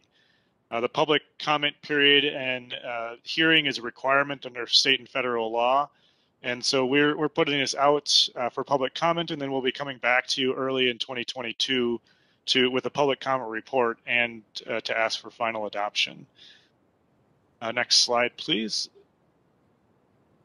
Just a couple of reminders that the Transportation Policy Plan has 2 different funding scenarios. The current revenue scenario is the scenario in which we expect revenues to be available based on our experience and laws through 2040. So it includes inflationary growth and any revenue projections that we have. And this really represents what we call the fiscally constrained long-range plan for transportation for the region. It lays out all of the projects that we think we can build, all of the major regional projects we think we can build. And I bring this up because we are amending the current revenue scenario through this action. I also wanted to acknowledge that we have an increased revenue scenario that tries to anticipate where we would spend funding if additional revenues were to come to the region. So it's acknowledging that we aren't able to afford everything we can do with current revenues, but that we have a plan in place for additional projects that we would be doing if more revenues were to come to this region. And this is also important because we're also amending the increased revenue scenario in this action. So this action will affect both revenue scenarios, and I'll detail out which projects are in which scenario. Next slide, please. So we're going to be talking about transitway projects in the current revenue scenario. This is a pretty significant aspect of the Transportation Policy Plan, laying out where all our investments are going in the transitway system in the region. And so we do ask that projects that are being amended into the current revenue scenario meet a certain number of criteria, both to ensure that there's commitments from our partners to build them and that there's support at the local level, but also that they went through a really good planning process to get there. So these aren't just ideas that weren't vetted publicly before they came to us. And so a couple of requirements here is that projects have to meet the definition of a transitway in the TPP or any documents that are referenced in it, which includes the regional transitway guidelines. So we do have definitions for things like what is arterial bus rapid transit, what is light rail, what is highway bus rapid transit. And then they have to have a mode and alignment identified by a sponsoring agency. And that mode and alignment has to have emerged from a planning process that includes public involvement summaries and assessment of local support. And so most of the time, this comes to us from a county project doing a locally preferred alternative. This would have happened for Botno, Green Line, Orange Line, all of those many, many years ago. Today, we're going to be talking mostly about the Network Next process, which you all have heard a decent amount about from Metro Transit. And so we're not going to cover that in a lot of detail because you've been briefed on it at previous council meetings, but we are going to be recognizing all of that work through this amendment. And then finally, there is documentation required that shows the project can be built with revenues in the fiscally constrained plan, and that's to meet that fiscally constrained requirement. And I'm going to talk primarily about how we're assuming the funding for these projects in the TPP. Next slide, please. So to extent, we have a number of corridors that are currently in the transportation policy plan but are not recognized as funded. And we are proposing to include those in what is the fiscally constrained plan. So we do have B line and E line in the plan currently, but they are not fully funded. At least they weren't prior to this amendment. With the recent history that we have at the legislature and securing over $110 million in state bonding over 2 cycles, we believe that establishes enough of a history and past practice to show that we can fund those lines moving forward. In fact, those funds themselves actually do fund the B line and the E line. But we're using that assumption to also say we should be able to afford with some certainty the F line and the G line by 2040, given a combination of funds from the regional solicitation, funds from Metro Transit, as well as those state bond funds. So you can see that these are the 4 lines that would be moving into the current revenue scenario in the TPP based on those revenue assumptions that we're stating here. The regional solicitation funds are all but awarded except for the G line, which we anticipate getting an award for in 2022. Next slide, please. So as it relates to the transportation policy plan, there's a number of updates to the TPP that are occurring. As I said, the B line and the E line are moving into the current revenue scenario. The other major change there is that the B line is being extended from its current terminus on Snelling on the Green Line to downtown St. Paul, and that was a change that was worked through by Metro Transit and coordinated with the City of St. Paul. And there was actually a recent action at the council to recognize that planning process. The remaining corridors, F and G, are also in the current revenue scenario, and those are emerging from the Network Next work. And there was actually an action at the council this spring to recognize the F, G, and H lines as Central Avenue, Rice and Robert, and Como, Maryland. Based on our current assumptions, we're not assuming that we could afford H line, and that's primarily just to not presume what's happening with the regional solicitation, which is a big source of funding for these lines, and to not overextend our commitment on state bonds looking out into the future. As we identify those funds, we can certainly move lines like the H line and any subsequent corridors into the current revenue scenario, but that really depends on as those funds get identified. There's also 7 additional ABRT lines that are being added or updated in the increased revenue scenario as a result of the Network Next work, and those are all listed in the business item as well as in the actual attachment itself. And you all actually heard about that most recently in, I believe it was in October at one of your transportation committee meetings where we adopted that list of candidate corridors for ABRT. There are also 3 lines being proposed to be removed from the TPP. There was a previously there were routes on American Boulevard, North Snelling, otherwise known as the A-line extension, and then East 7th Street in St. Paul.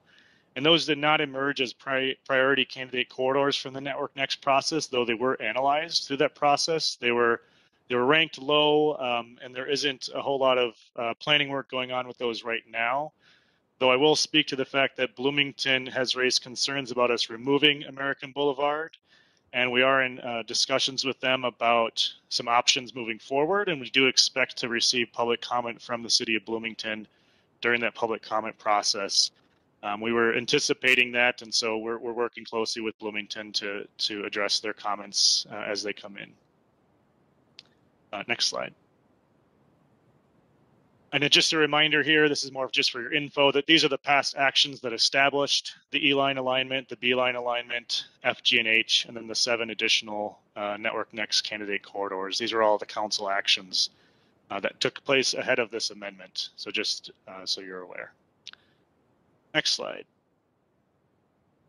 Moving on to highway projects, we also have a number of freight projects that were selected through a MnDOT process in 2020. And that funding is now being recognized in the TPP, as well as selecting the specific projects, which are regionally significant. We generally, when we look at highway projects, we look at the projects are consistent with our plans, goals, objectives, and strategies. And we asked, again, to see that the projects can be afforded with projected revenues. And one of those revenues in this case was the freight funding that comes from the federal government and flows through MnDOT. And we do standard analysis of air quality conformity to ensure that we're not changing the air quality patterns in the region that would put us out of conformance, and that we do some public input, which is what we're proposing to release for just with this action. Next slide.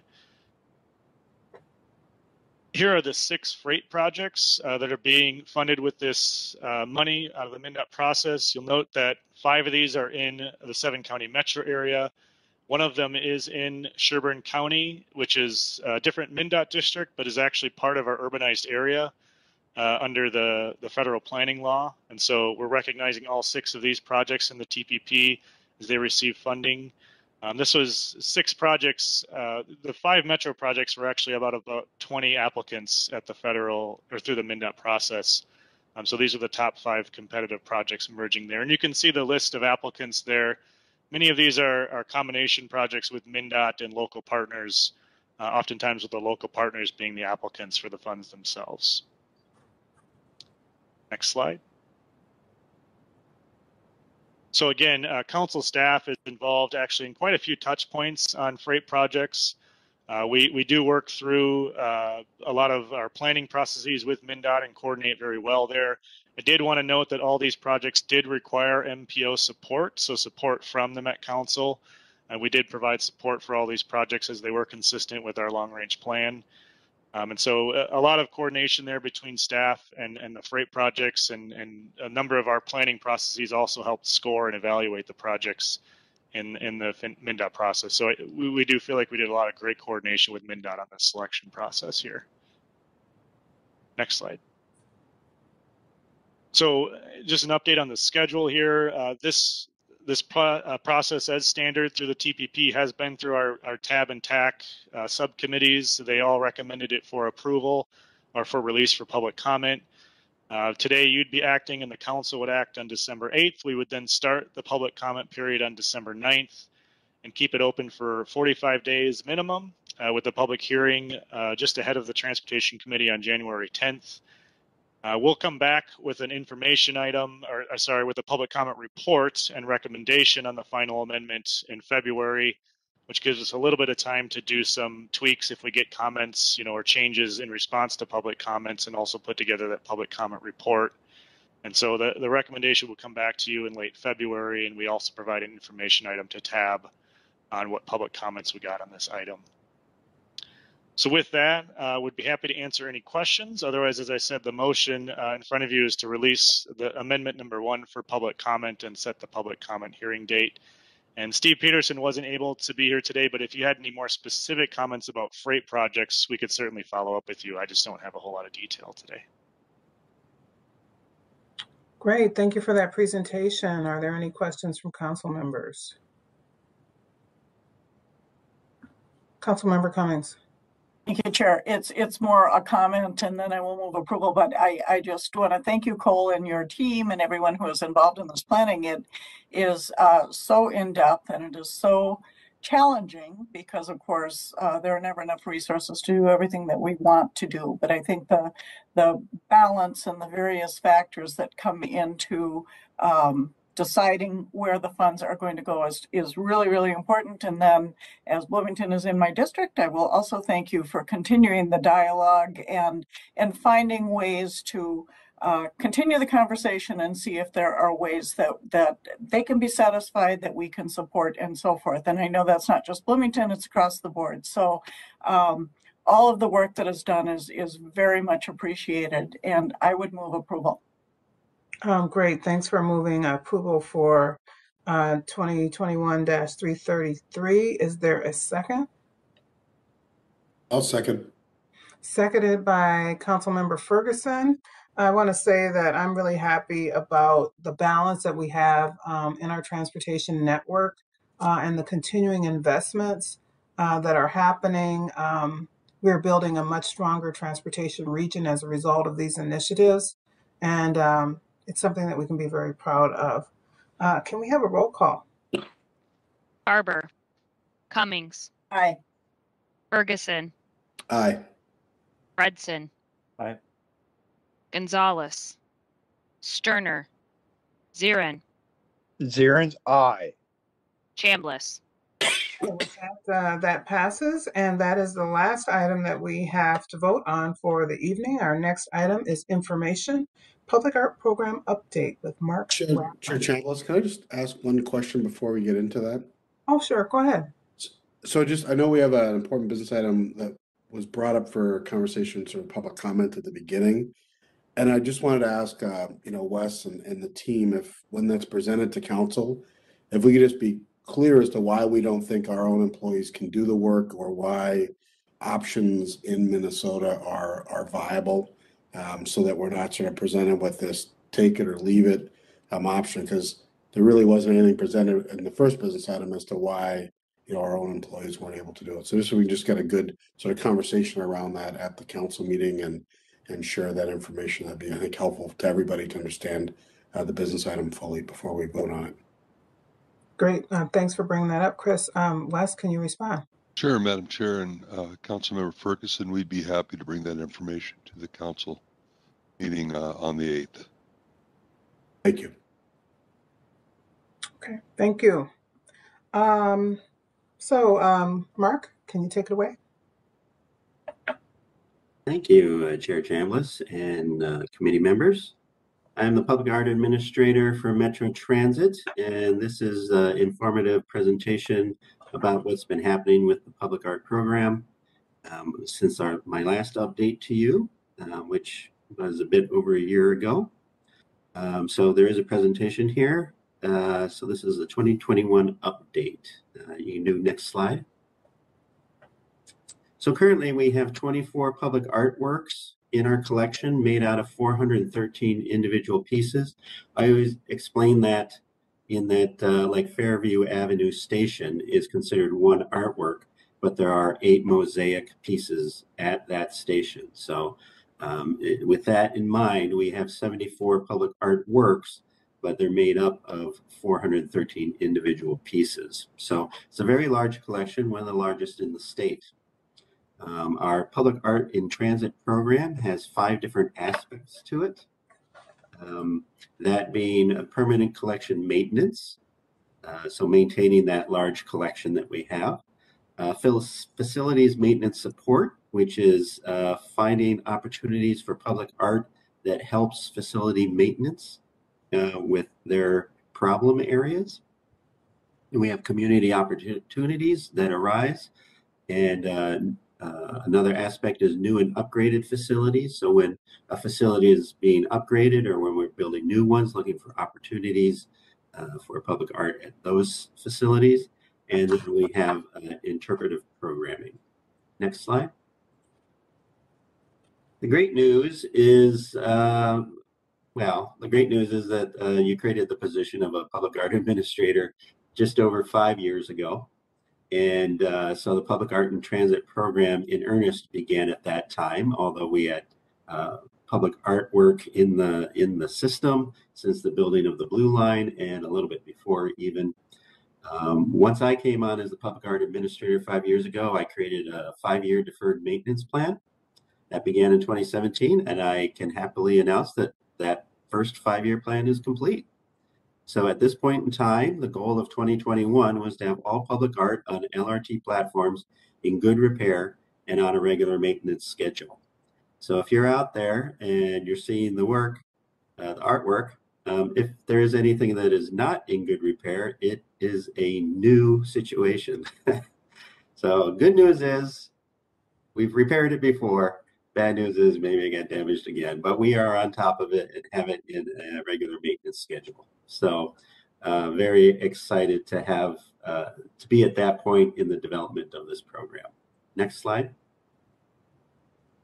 So I'm just going to highlight 3 conservation projects from 2021 so you get an idea of what we've been doing. The first is granite sculptures at Raymond, Westgate, and Union Depot. The granite sculptures are starting to crack. It's just natural cracks within the rock. It's nothing about abuse or anything like that.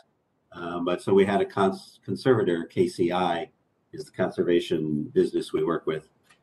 They came out, they sealed and cleaned the cracks and made those all better. So they should last much longer now. Next slide.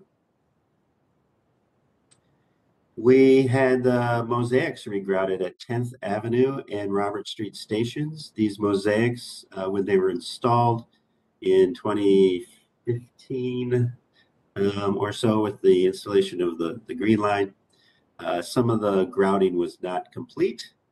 It was not sufficient. A little worry about water getting behind the tiles and popping them out. We had that in a couple spots. And then also they used different colored grouts for some reason in different places. So we moderated that by staining some of the grout. So those mosaics now should last much longer without water getting in there and freezing and thawing. Next slide, please.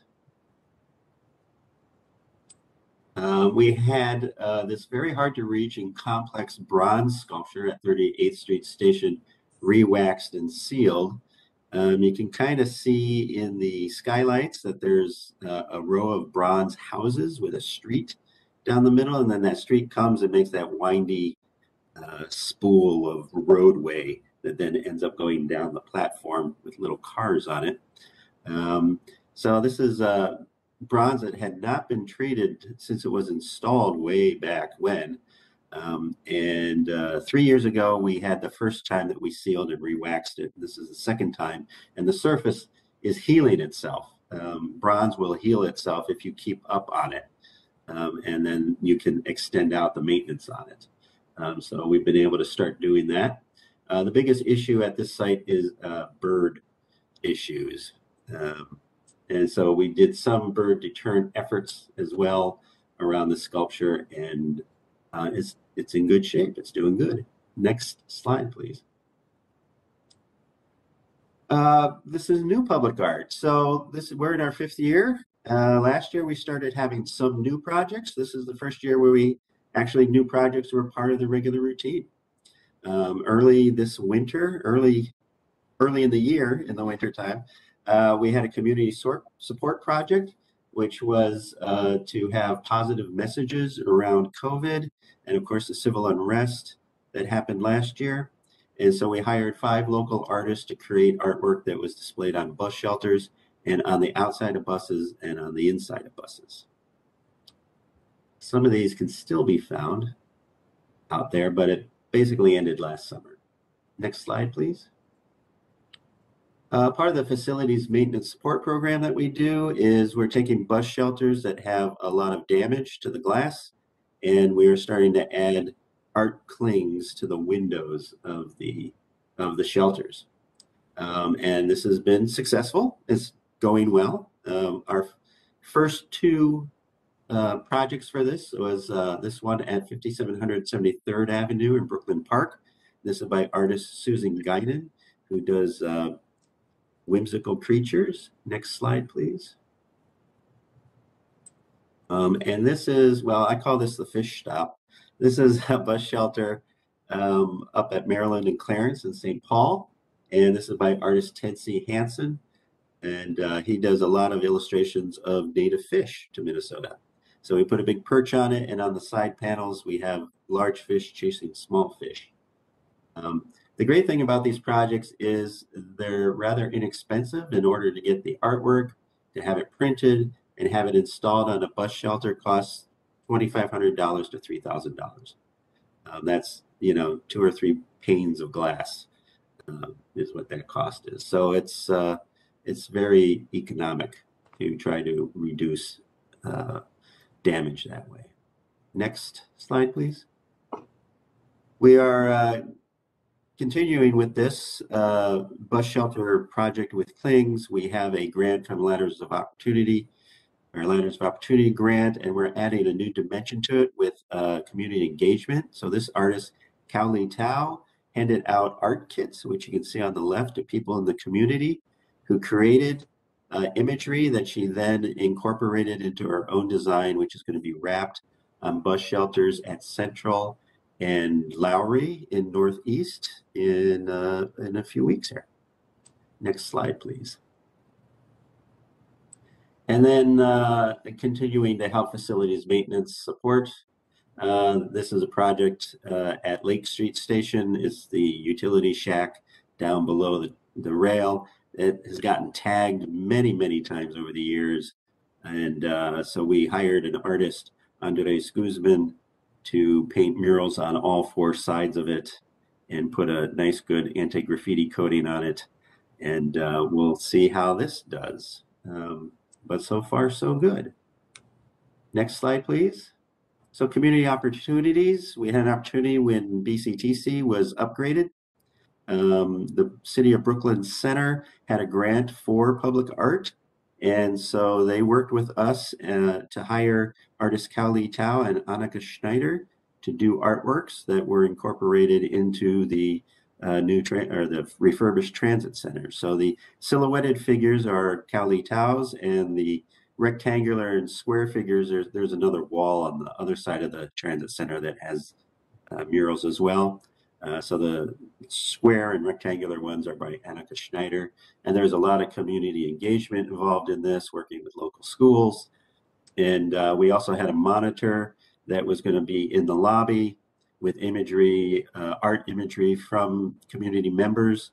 Unfortunately, just before the unveiling, the monitor got damaged, vandalized. So we're replacing that. It looks like we're actually going to replace it this next week and get those images back up there.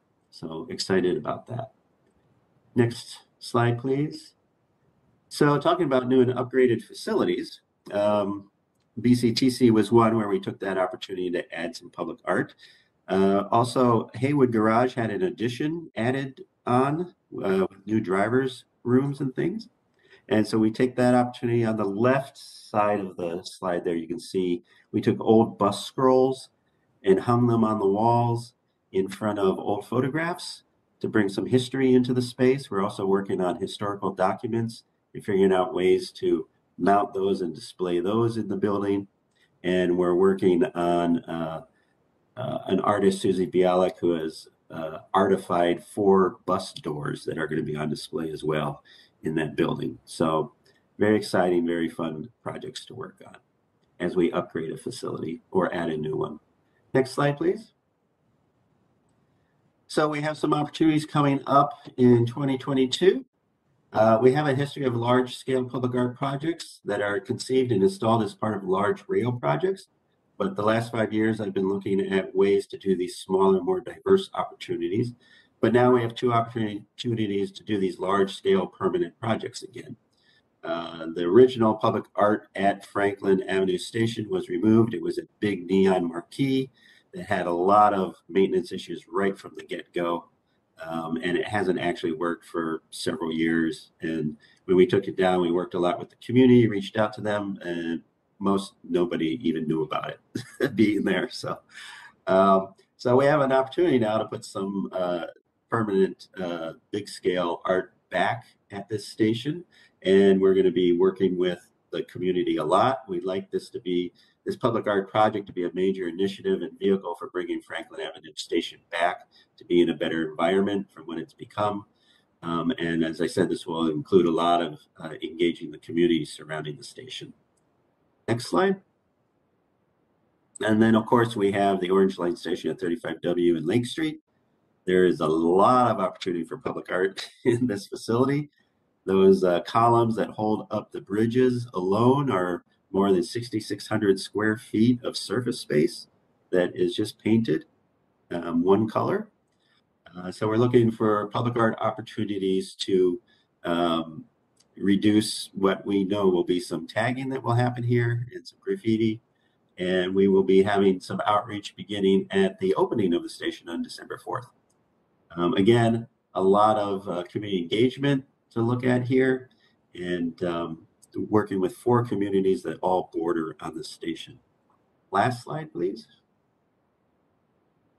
Interpretive programming. We did have a public tour of our collection for one summer, and then a pandemic happened. So we stopped doing that.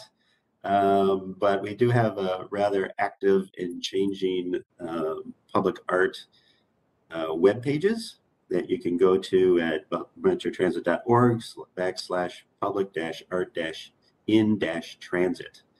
And that's where you can see new work, stories about new work going up.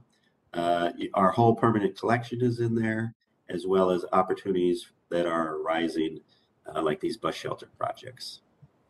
So that's the end of my presentation. If anybody has any questions. Any questions? Councilmember Cummings and then Zarin. Thank you, Madam Chair. It's more a couple of comments. I love this project. I think it is so important. I think that as our ridership is increasing, we're getting former users back, and we're trying to encourage more riders. I think the overall experience of public transportation, it's personal, and it is multifaceted. So people want their buses to run on time. They want their stations to be decent when they have to wait, if they have to wait, and so forth. I think this just adds such a wonderful element to our entire transit system. I think the ability of people, that it reflects community, the community in which it exists, I think is really important. That it changes is important. I thank you for what you're doing. And then of course the asset preservation part of it is in the maintenance is super important. We have to keep up with that. So I'm wondering, so I know I happen to live in Hopkins, and the LRT station, which isn't open yet, but I was up there the other day, and there is public art on the station platform, and we have the signs up that show that it's going to Union Depot and St. Paul, and here's where you're going to buy your tickets, and there is art already incorporated into the stationary platform. I mean, I came home and got my husband and said, you've got to see how great this is. And it's an entirely different experience and a different feeling when you can see art incorporated into all of this. I think it's wonderful. Thank you for what you're doing. Is there any, and I love that so much of the art is created locally, and there's so much input from the community where you're working. Is there any opportunity for clubs or organizations to maybe sponsor, since the clings are really not so terribly expensive, to work with your department and sponsor clings for some of the bus stops and so forth that don't currently have it?